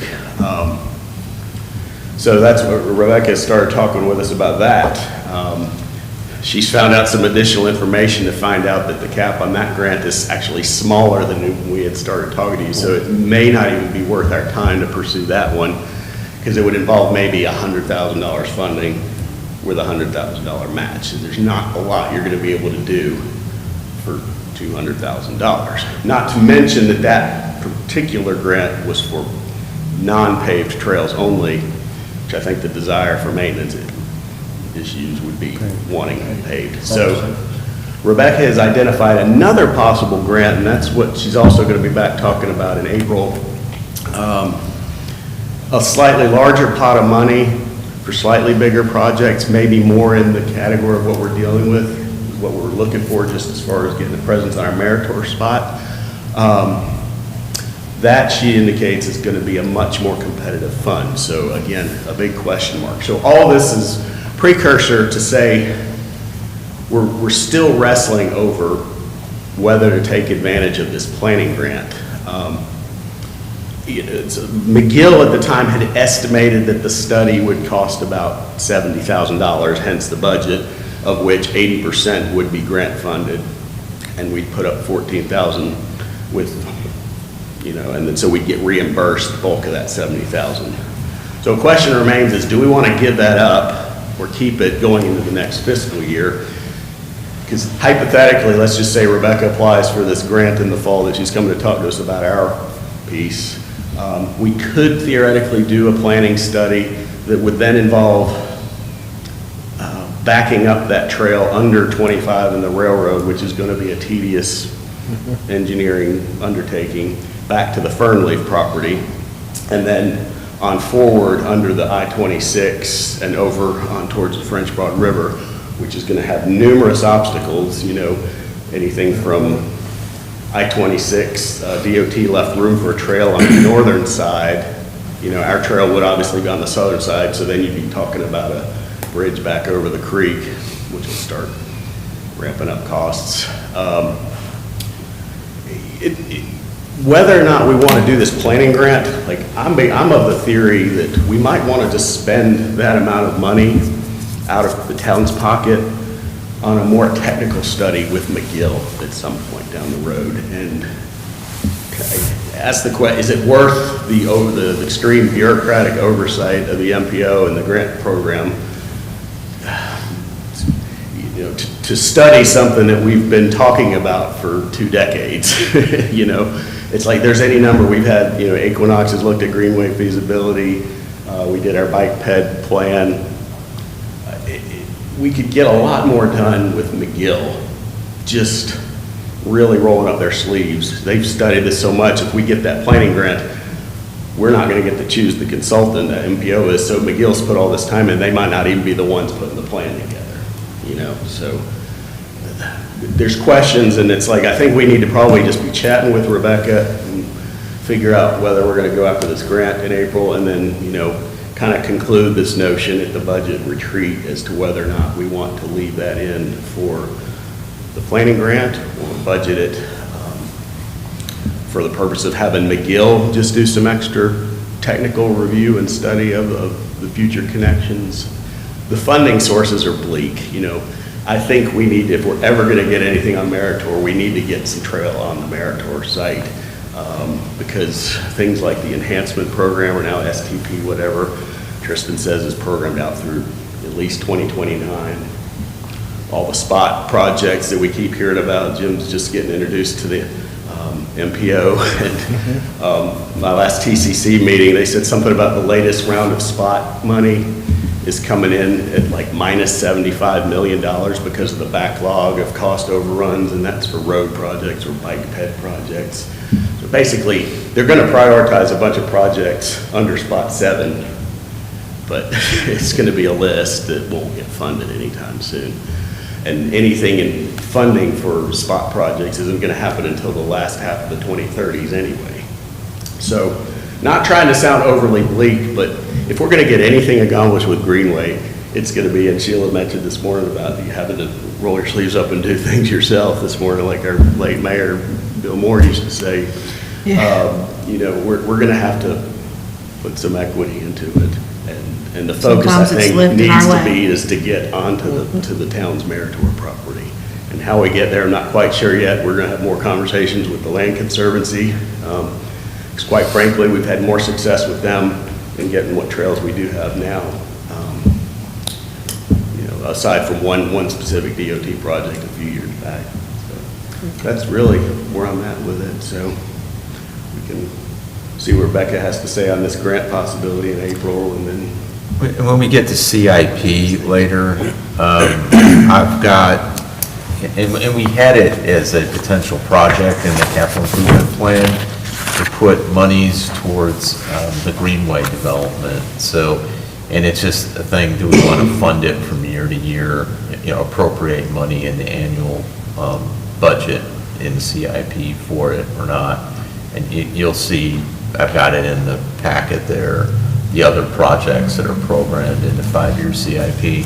But I've got Greenway development or a contribution towards Greenway development tentatively in there that we could use as match towards some of these grants that Rebecca from the Conserving Carolina is identifying as potential Greenway grant programs. So that's, I mean, that helps to facilitate some of it. But, yeah, I mean, some of this, sometimes, yeah, the only way you can get some of these things done is if you just go do it yourself. And I guess the upside of that, we don't have to follow some of these grant particularly federal grant guidelines. Eric was talking about the planning grant and having to follow all their requirements and like who gets selected, and if we, you know, if the town appropriates money or local fund, we just got to follow our own procurement methods and we roll with it. So it's still in the bigger picture, it's still best for the biggest volume of this project. Let's just say the project going out towards French Broad, or at least getting it to I-26, to do it with some federal assistance, you know, state, federal funding. It's just, it's tough. The STPG monies, that's the probably most mobile source of funding, and Jim, you'll learn more about that through the MPO. That's the money we got to do the corridor improvements, the clock tower and lights and all that. That was STP. It's Surface Transportation Plan Block Grant, and I don't know if they've got some variation of that name now, but unfortunately right now it's programmed through 2029. But it used to be like every 2 years, we had a decent shot for projects with that. And it's an 80-20, so it's 80% the grant program, 20% local match. So it was a good source of funding. It's just tougher to come by. So another place is lobbying our legislators to get earmarks for Greenway development. And so in trying to set up with like our state delegation, get this meeting together, is just, again, to let them know what's going on, what we're up against, what we're trying to do with Greenway development, and can there be something identified in the state budget, and then also federally with our congressional delegation folks. So those are, again, some projects later in the meeting I'll talk to you about. So one other thing that I forgot that's a side note on this conversation, it's nothing to do with implications on our budget. At last conversation with Rebecca, she literally got on a meeting with Mark and I, and she had just come out of another meeting where she had learned that Henderson County was theoretically going to be getting about $12 million for various stream restoration projects. And it sounded on very first, listen, that a good chunk of that was already sort of dedicated for a couple key creeks down in closer to Hendersonville.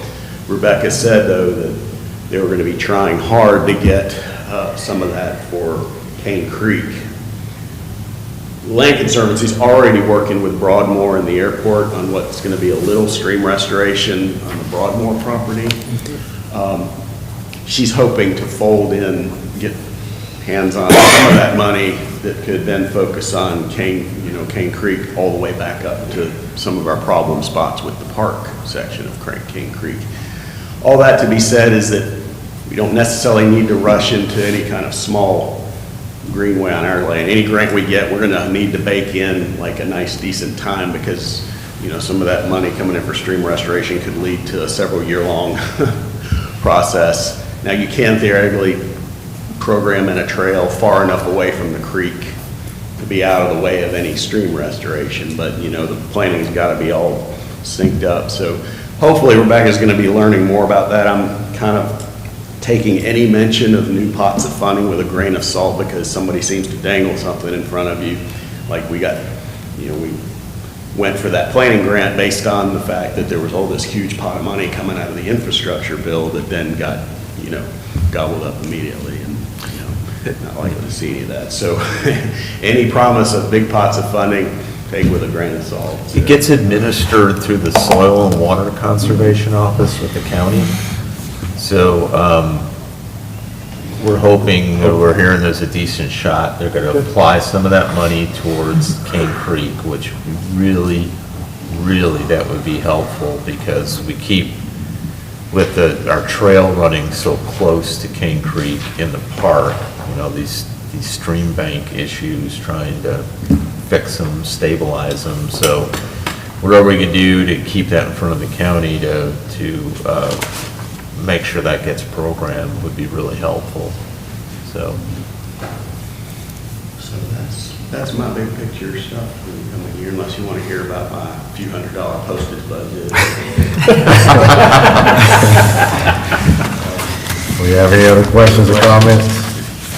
Really, and really engineering is kind of, that's the future, is stormwater and engineering assistance in planning and zoning department and code enforcement. We still, Eric spends time with our solid waste ordinance and abandoned junk vehicle, and we get cases, and I'm not trying to jinx you now. Yeah. Because it's spring. It's spring. So they all of a sudden they pop up, we get a lot more of them, but that's probably our biggest challenge with the department is managing code enforcement. And you remember the One Oak Brook? I got the address memorized here. Oh, yeah. We'll be talking, not this year, but next year. We're working on some ordinance amendments that most of you are aware of from previous discussions. In fact, talking with planning board tonight and probably in April about some amendments that we'll be bringing to you guys in May and June that follows up on our discussions over the winter about, various elements of plan review and some of the things we talked about with street widths. And all of this will be leading up to a conversation this time next year about whether or not we need to tinker with the money allocated for McGill Associates to kind of jump in on some more technical review on some stuff. But that was a good precursor, teaser for next year. So. Yeah. Well, sounds good. I don't think we have anything else. We appreciate you. Thanks, Eric. Thank you, Eric. Thank you.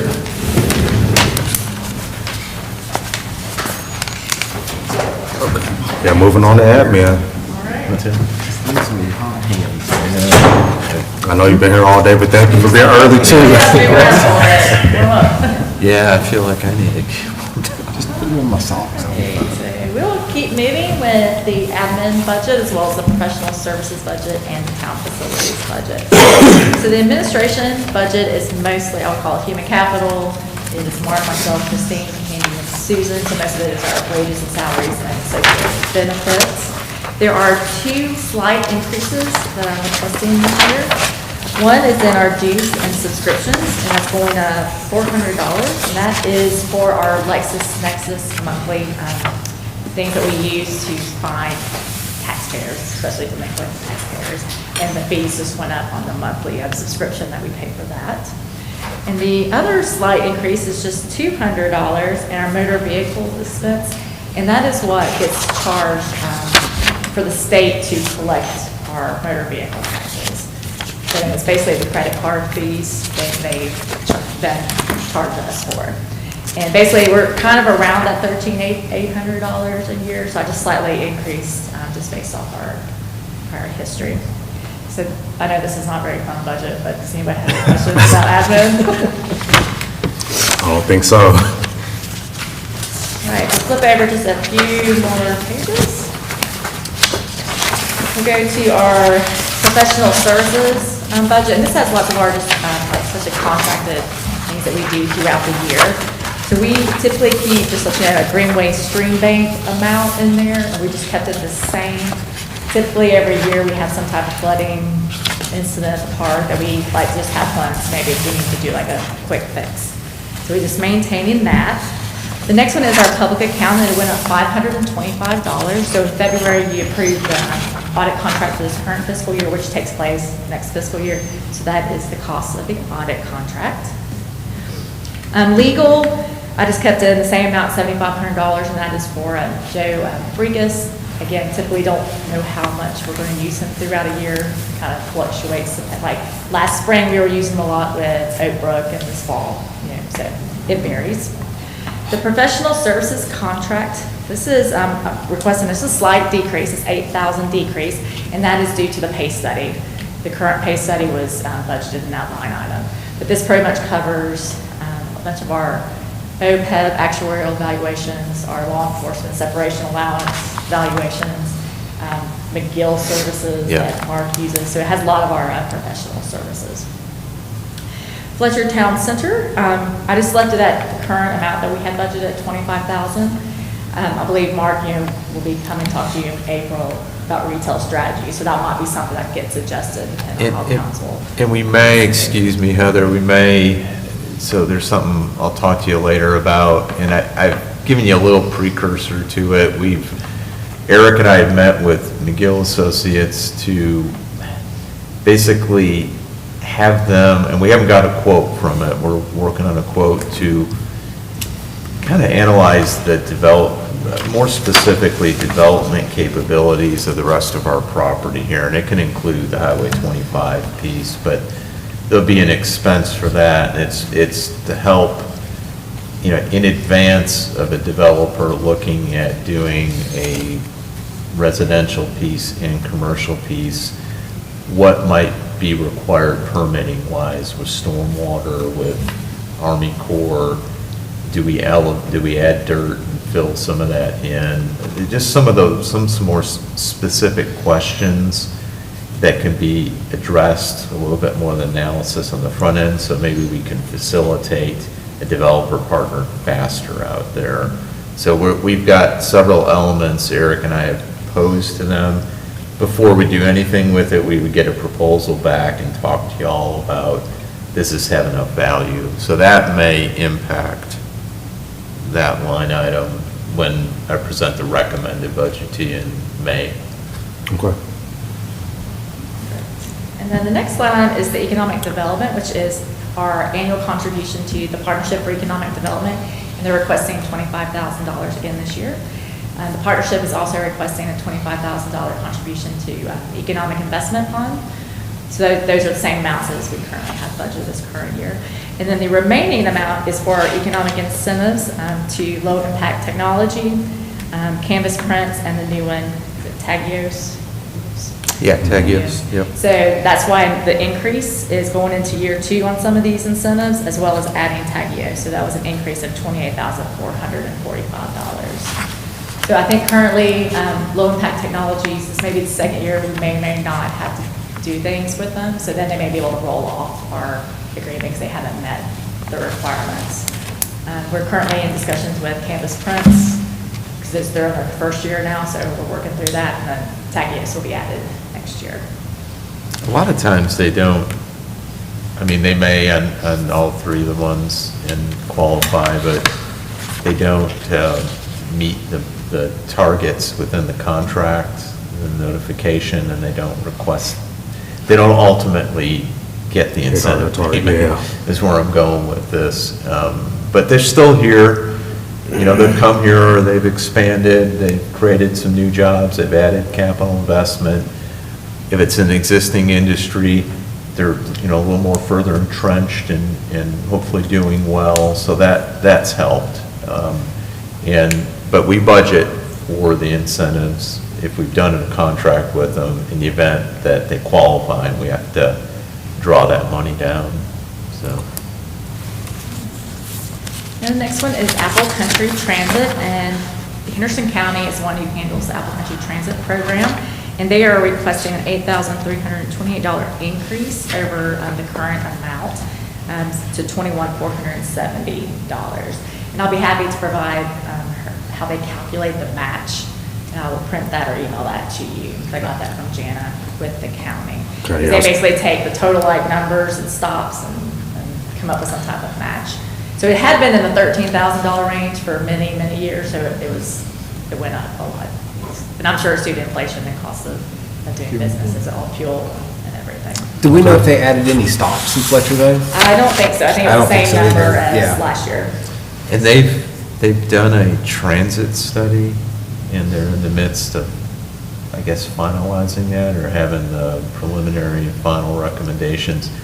I have them scheduled for April, for the upcoming meeting, to come and talk to you about kind of what the recommendations are in there on it, so. I guess they're studying like stops and routes and things. Yeah, like that. about expansion of things and so forth, so, yeah.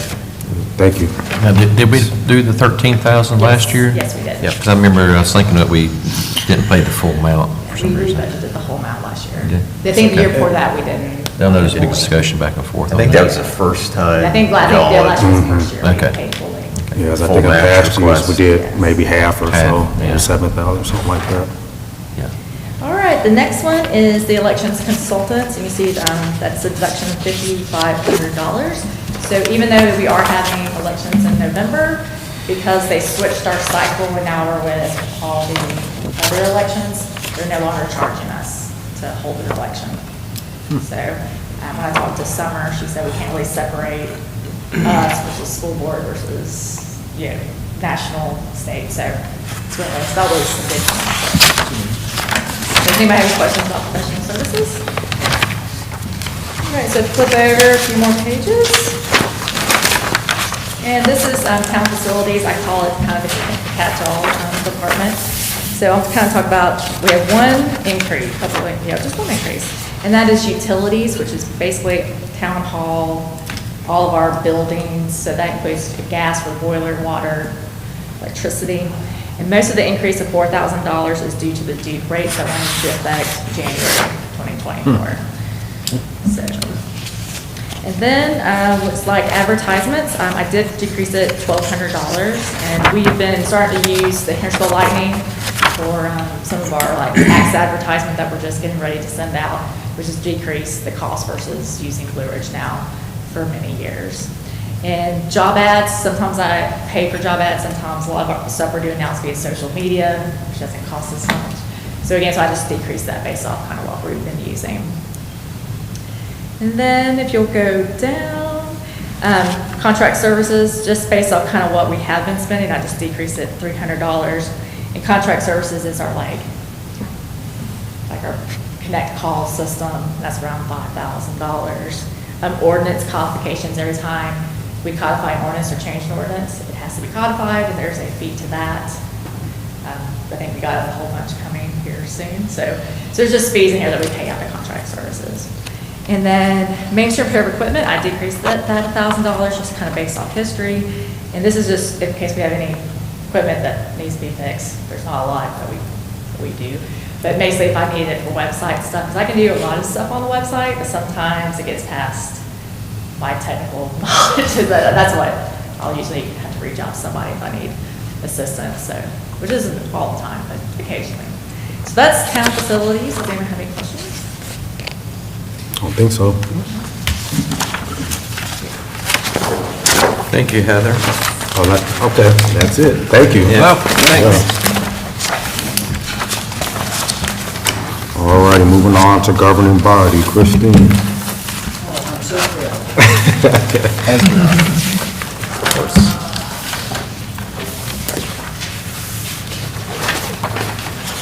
Mine didn't change by a whole lot, just a few minor increases. Speaking of that, there's a lot of let's see, we had $1,000 increase in travel and training, but Mark had reduced it last year to $3,500, where the previous year it was $5,500. So we just brought it back up a little bit to $4,500 with 2 seats being reelected. That's ethics training for each of you, because you gotta do that each time you're elected. And the possibility of a vacant seat that might need to be filled, that person will have to go to the government training. The training, school yeah. government. So that's where that $1,000 comes in. And then I just define the parking supplies, it's just your typical things are getting more expensive. Even though my minute books are cheaper than most clerks use, because I go for something a little less, a little more simple and durable, they're still running about $145, $150 a piece. So, sometimes they fill up quicker and sometimes they don't. But those are the only variances in mine, everything else is remaining the same. Do we have any questions? All right, sounds good. Okay? Well, thank you. That's all the one revenue. Lunch is expected around 11:30, 11:45, it should be here. Okay. Well, thank you. Do we want to break for lunch, or do we want to just push off this last one, how long the last one takes to you? Save the best for last. Oh, boy. Are we good to just keep going through? I think so. Good. Well, we're ready to go. All right. So the last section is, we're calling it CIP, but it's really revenues in CIP. So if you start under what we had budgeted at 1.7 billion, we actually billed quite a bit more, at 1.8 billion, 52 million.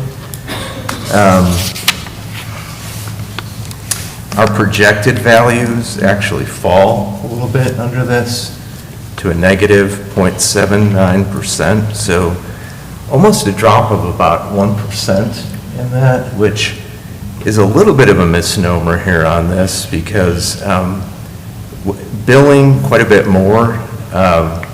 We typically, every year, are billing about 100,000 to 200,000 more than what we're actually getting in revenue or levy versus what is budgeted. And we go by that budgeted values based on the estimates from the tax assessor's office.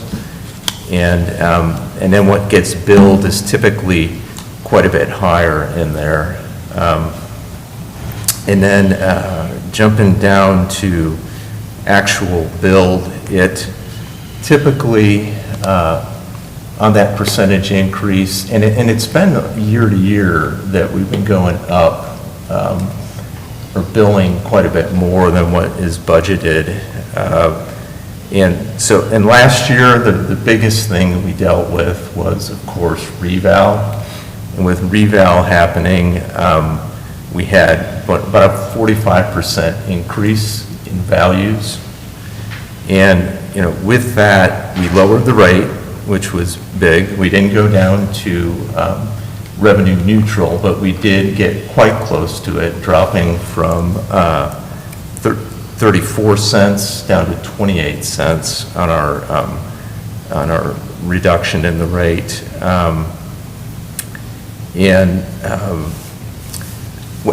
One thing I want to point out in this too, we typically are getting about a 2% increase in our values from year to year. And once we get to actual build on this or projections, we probably will hit that percentage increase. And if you look between the budgeted values to what we actually build, it does increase by about 3%. This first set of values that we received from the county is at the $1,837,000,000. Will go up. It'll go up monthly. We get a set of values from the assessor's office about the 15th of the month. that goes all the way through May 15th. And we usually stop at that May 15th projection as far as values that we use to estimate what our property taxes will be. So right now, that accounts for about a little over 50% of our operating budget. The budget that I'm going to be working on will be, I'm going to do everything I can to be presenting something that stays at that 28-cent tax rate. We typically have only been adjusting that during reval, which we did last year. The assessor's office, I'll go with that May 15th as our final estimate on values. And I would anticipate we're probably going to get back to what they actually build. So we'll probably be about 1.85, 1.86 billion in values. So the biggest thing that's missing right now on this would be business personal, which is machinery and equipment that our manufacturers have to list. And they usually get an extension on the deadline for their listings. So that's still coming in. This value will change quite a bit between now and the middle of May. As far as new values or new construction, I would anticipate, our residential is what's probably being added the most right now. We haven't had a lot of new values on the commercial side. So it's going to be our, two newest developments on Rutledge Road, so about 150 units in there. And then the next being our BSC Holdings out here, so the development north of Town Hall, that's upwards of approximately 300 units in there. I didn't note in your notes here anything of particular on the commercial side on this, because we haven't had any big industrial announcements. Heather mentioned Tagios earlier, and that was our last industrial expansion of note. So that's probably our biggest thing that's happened, but we haven't had a lot of other industrial announcements. So it's strongest on the residential side right now. So from year to year, between that budgeted and that projected value, the county typically goes so conservative that when we get to the actual budgeted, it's typically quite a bit more, and it's anywhere, like I said earlier, between 100 to 200,000 more that we, in actual tax dollars, revenue levy that we realize. So even though it's a negative down up there on the percentage change, I really think it'll be about a 2 to 3% increase ultimately in value and between last year to this year, and then also actual tax levy that we're getting. And then to hit on some of the other highlights of the revenues, I'll run through some quick bullets on this. Sales tax is our second largest source of revenue, and this is probably my biggest concern on this. And when Heather was calculating where we're at mid-year as far as collections, sales tax right now is under budget, and it's the first time we've had it under budget this much in I don't know how many years. 2008, 9, that sales tax has been so strong for the town for so many years. So our retail activity has been great to produce this amount of sales tax. This year, we think there's been there's been a turn with inflation. It's probably hit to the point now that people are spending less in some areas than what was projected. We get from the League of Municipalities, they help us in doing the initial projections and analysis, and now it's probably starting to turn. We're seeing where, based on where we are mid-year, and when we collect sales tax, there's always a 3-month lag. So like the amount that came in this month was actual December activity.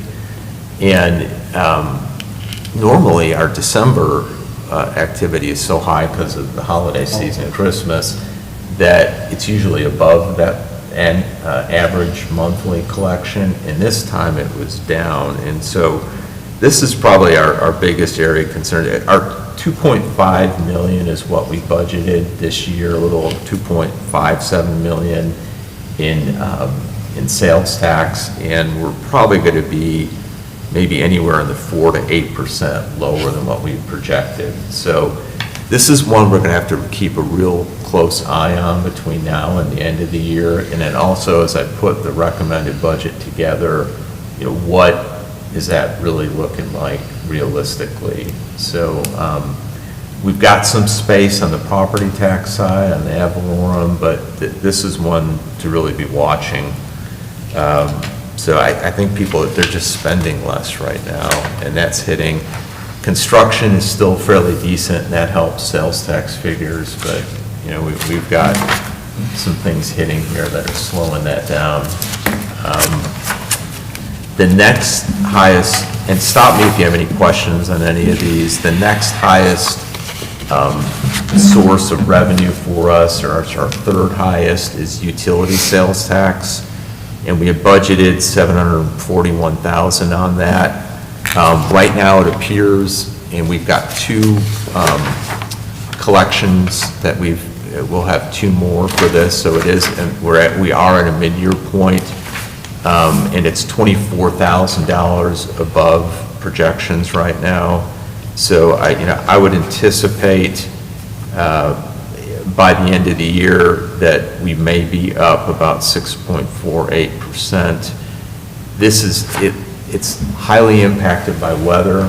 If we have really cold winter, really hot summer, it'll come in typically higher. At converse, it'll be lower than projected, because for those new to utility sales tax, it's a sales tax on piped natural gas and electricity, and then there's also telecommunications component of this. That's the third part of utility sales tax. So this one, and it's our third highest source within our general fund, looks fairly strong. Cable sales tax at 612, looks like we're going to be about a little bit low on that based on where we're at year to date. Not a large source of our revenue, but it's one. They're continuing, people, as you know, are continuing to go away from cable and from satellite TV and going to streaming services. So that's why this one's a little bit below projections right now. The next is disposal tax. And this is a tax on tipping fee.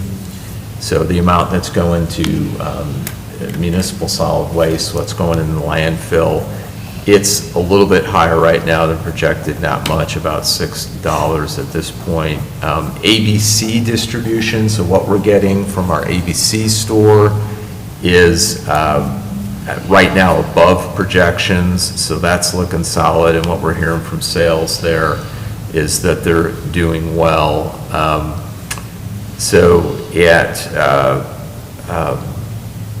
Right now, they're $5,000 above projections over the first 2 quarters. And we believe they'll probably finish above budget for the year. And next, and this is a component within ABC distribution called ABC Law Enforcement. And that right now appears to be a little bit below budget, not significantly, at about $790 below. The next is land use permits I want to comment on. So these are permits, so Eric Rufa's office is issuing for construction-related activity, and right now it's above projections. And we'll probably hit above the 7,000. It's looking that way through the end of the year. Recreational activities, so this is the biggest revenue source within Parks and Recreation, and our budget's at $108,000. To date, we've collected at just over $68,000 on that, and then we currently have booked just over $38,000 for summer day camp fees. They aren't all paid yet, but as that comes in, we'll likely hit budget on that. So last I wanted, and this is one we've done really well, and obviously this shows up in our reserves being so strong, our fund balance being so particularly high right now, but interest on investments. So the excess monies that we have that we've been putting in the North Carolina Capital Management Trust has earned quite a bit in revenue now. That's pushed us over the, way over what we had budgeted at this point. We had budgeted $120,000.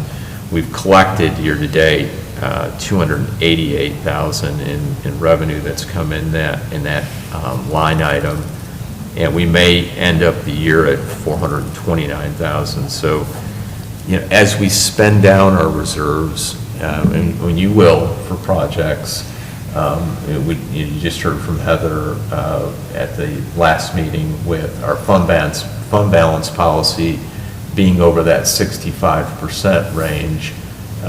You put $850,000 towards some of our debt service. And so as you spend some of those reserves, this is going to come down. Of course, as interest rates fall, some of this is going to come down too. So even though we had under budgeted, which is, a good thing as far as having more revenue to work with, we do have to watch that, because as the Federal Reserve drops the interest rate, it is ultimately going to impact, which it is, and obviously for a lot of reasons we don't want that to stay as high as it's gone, as it impacts our economy.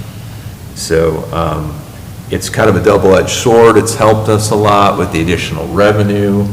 However, we want to be still cautious and conservative on estimating this, but this will probably help us, or will, in the coming year as far as being able to have additional revenues here to help our general fund. So that's a little bit on it's not all our revenue sources, but we tried to hit some highlights on them. Good news is our property tax base, I think, will be strong. The cautionary on this is sales tax, obviously, so we're going to be watching that closely through the end of the year. There's not a lot we can do about it, other than if it came in particularly weak and our other revenues, all things being equal, were less, then we need to look at cutting expenses, and also what does that mean for our new budget year. But we're not at that place, so and it doesn't appear we're heading that way.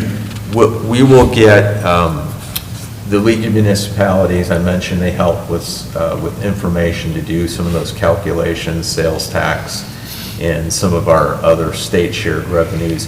We have not received that publication yet. We will get that this month, and then we'll use that and some of the information that they share, and then our own observations of what's going on here to project that out for the coming year. Can you share that when it comes in? Can you send it out? Yes. Yeah. Thank you. Yeah. I know not just this county, but I know that Buncombe County same way. They're hitting the same percentage of Yeah, lows. you're seeing the sales tax below projections, yeah. It's just not us, it's the whole region.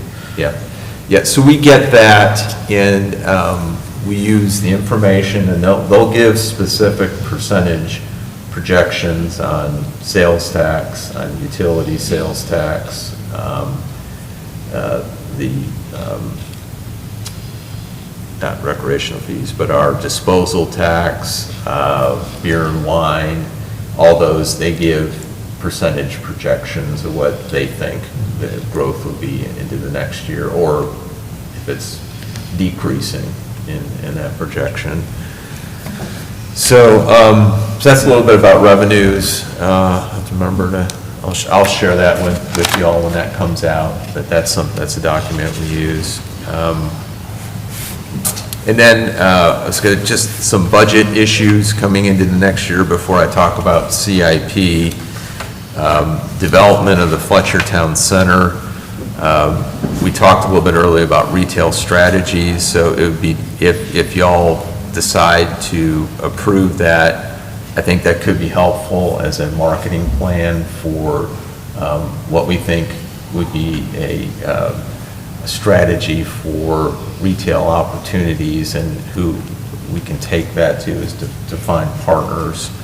And then the other side of that, and I mentioned it earlier with McGill Associates, if we were to look at getting their help in kind of better analyzing the development capabilities of the rest of our property, it may be money's well spent to do that, to put us in a better position to get that under contract.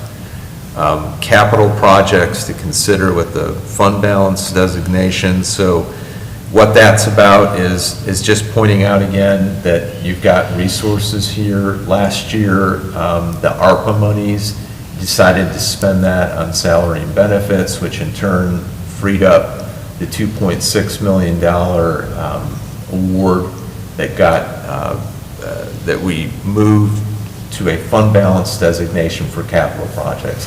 That doesn't include our unassigned fund balance. This is additional money right there. So there is resources available for things like we talked about greenways and other projects. The sewer that we looked at over on Westfeld, North Hudson, and Dogwood Terrace, is that something we want to revisit? It's something that brought up in these meetings with our legislative delegation, because it would be good to get some grant source to assist with it, and then maybe we use some portion of local funds to meet the balance. So that's something to bring it up with our delegation.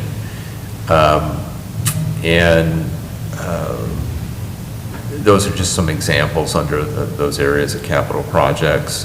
And then the last point on kind of emerging budget issues for 24-25 is our employee compensation and retention. We are finishing our pay and classification plan update. You'll be hearing more from our consultant at the April meeting, with hopefully a recommendation here to move forward on implementing to keep us, at where we should be in the market here, and keep us competitive, and keep us at a pay level that keeps our folks and also attracts new people as we deal with turnover. And we'd like to continue with our past practice of utilizing a COLA, or a cost of living adjustment that tracks consumer price index, and continuing with our merit-based compensation based on employee evaluations. Goals for 24-25, if we can maintain our existing tax rate at the 28-cent rate with some adjustments in our revenues and expenses to get that balanced. On CIP, which I'll talk about in a minute here, if we can continue to dedicate 7 cents of our 28-cent rate towards projects funded out of our capital improvement plan. And then lastly, if we can establish a strategy and marketing plan for our town center project area. This would include, again, that further analysis of our development capabilities with possibly McGill's assistance. Unless there's any questions you want to talk about that, I'll move into CIP. And we also wanted to leave anything open-ended at the end of this. if there's any areas of service or projects you want to all talk about, so, to get feedback from council. So if there's not, I'll move into CIP. I think we still have some time here before lunch is, so I'll keep moving. So we use a 5-year capital improvement plan. We're on our third 5-year CIP right now, and with this coming fiscal year, we'll be going into year 4 of our 5-year capital improvement plan. In the packet, if you go back a couple pages, or to the very last page, these are the projects that we try to fund within our capital improvement plan. Our capital improvement plan, again, uses 7 cents of the tax rate. It has a threshold, the projects are supposed to be at least $25,000 in cost or greater, and it goes to support equipment and facilities for not just existing, but also new services that come into play. So when you count, and then of that 7 cents, we break that 7 cents into 2 different areas. 5 cents of that to be applied towards projects that are supported by debt or debt service, and then 2 pennies, or the remaining 2 cents of that 7 cents, towards projects that we try and pay for with cash. So if you look back, page back to, so what does that mean revenue-wise? At that $1,837,000,000 initial estimate from the county, which will likely go up, the revenue that produces at 7 cents is $1,273,400. That number will continue to move as we get the final value estimates from the county. Again, probably by mid-May, we'll have that really firmed up. When I present the budget to you in May, I'll have to use April's value estimates, but that's getting pretty close to what kind of that last one that we'll get from the county. So when you break up those 2 areas, debt service and cash, the first is debt service, and we look at what would be those current commitments that we have right now on the debt service side, and then what does that revenue calculate for 5 cents to be applied towards debt service. And we've got, it's more projects now than we had last year, and it isn't because of new things that y'all have worked on, it's because of, we have some auditing requirements under GASB, and because of those GASB requirements, we had to add some projects. So town hall improvements is the first one. This isn't an added one, I'm just running through them.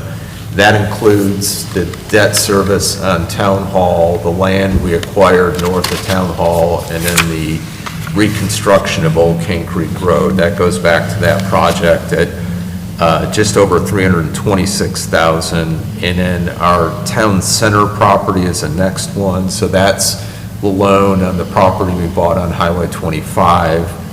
And that's at just over $161,000 for the coming year. The garbage truck that we bought coming up on 3 years, this will be year 3 of that loan, and then when that's paid off, that's at just over $102,000. And then the last 2 are these auditing requirements that we had to move into the debt service category. These are payments we have to make anyways, but we had to move it into this category to comply with GASB requirements. Most of these they're not looking at an operating expense, if we have an agreement that there's long-term, they're for a certain amount of money, they're considered kind of a long-term debt, it's how they're reflected in our financial statements. So that's why we'll see these, and then we'll be adding more, since I heard about the lease on the voiceover stuff today, so there'll be things we need to add to this, we'll do different things. Yep.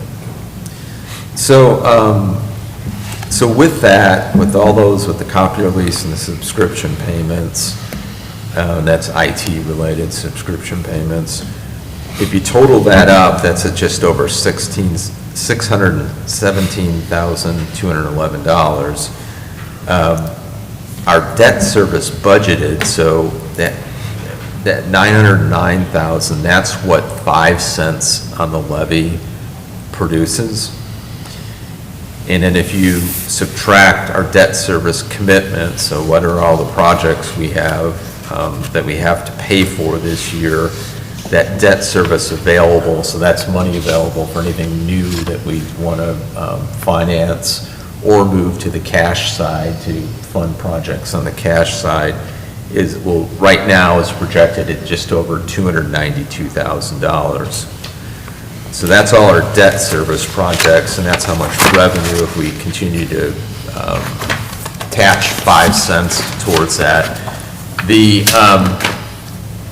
And then on the cash side, so what 2 cents on the levy produces, there's 2 projects that we have under here, police car rotation, and then it's in our plan, and it's something I want to see if y'all want to appropriate money towards, but the Cane Creek Greenway extension.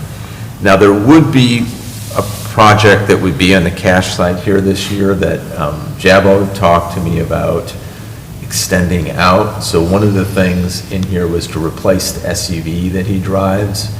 And he came to talk to me recently and he said, look, the vehicle's in decent shape, but it's not quite at the point that, so he thinks he can extend that out. So that would have been a project in the list here in CIP that we would have done, but I'm suggesting we pull that out.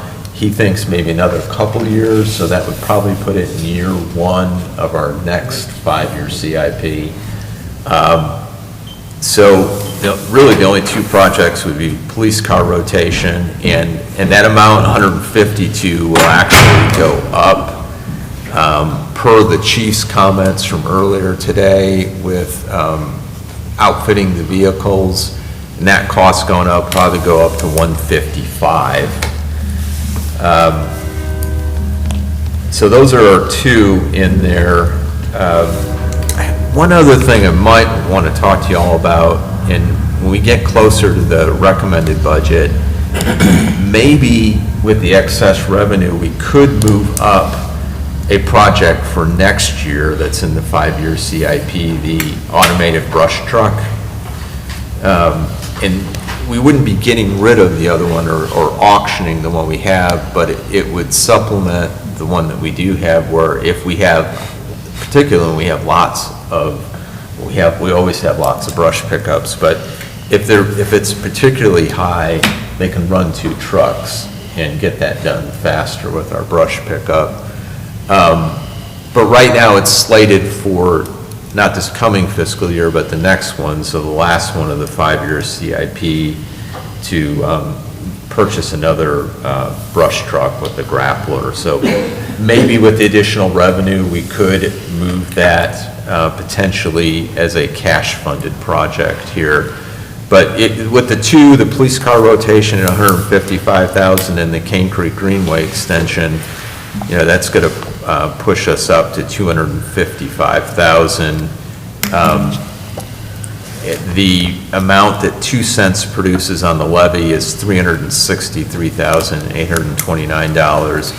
You subtract out our debt service commitment, and then we're going to be at about $109,000, $108,000 in just surplus revenue there.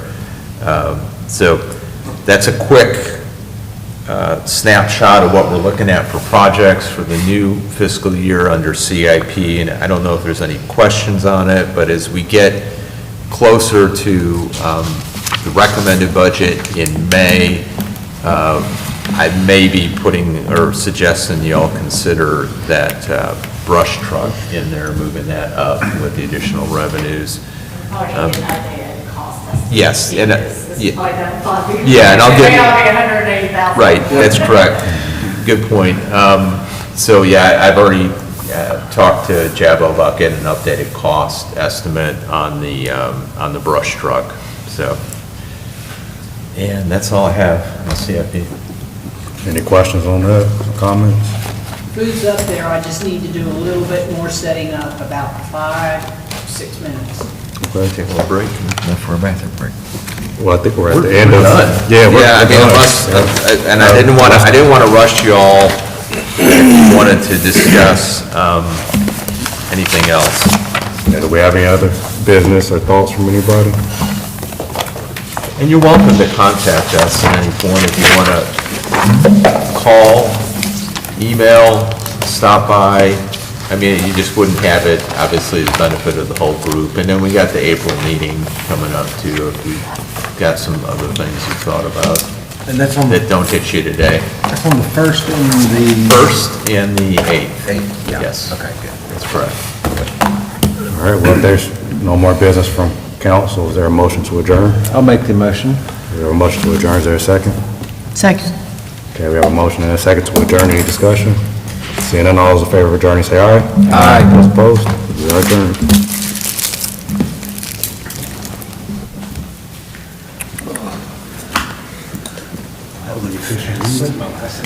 That's perfect.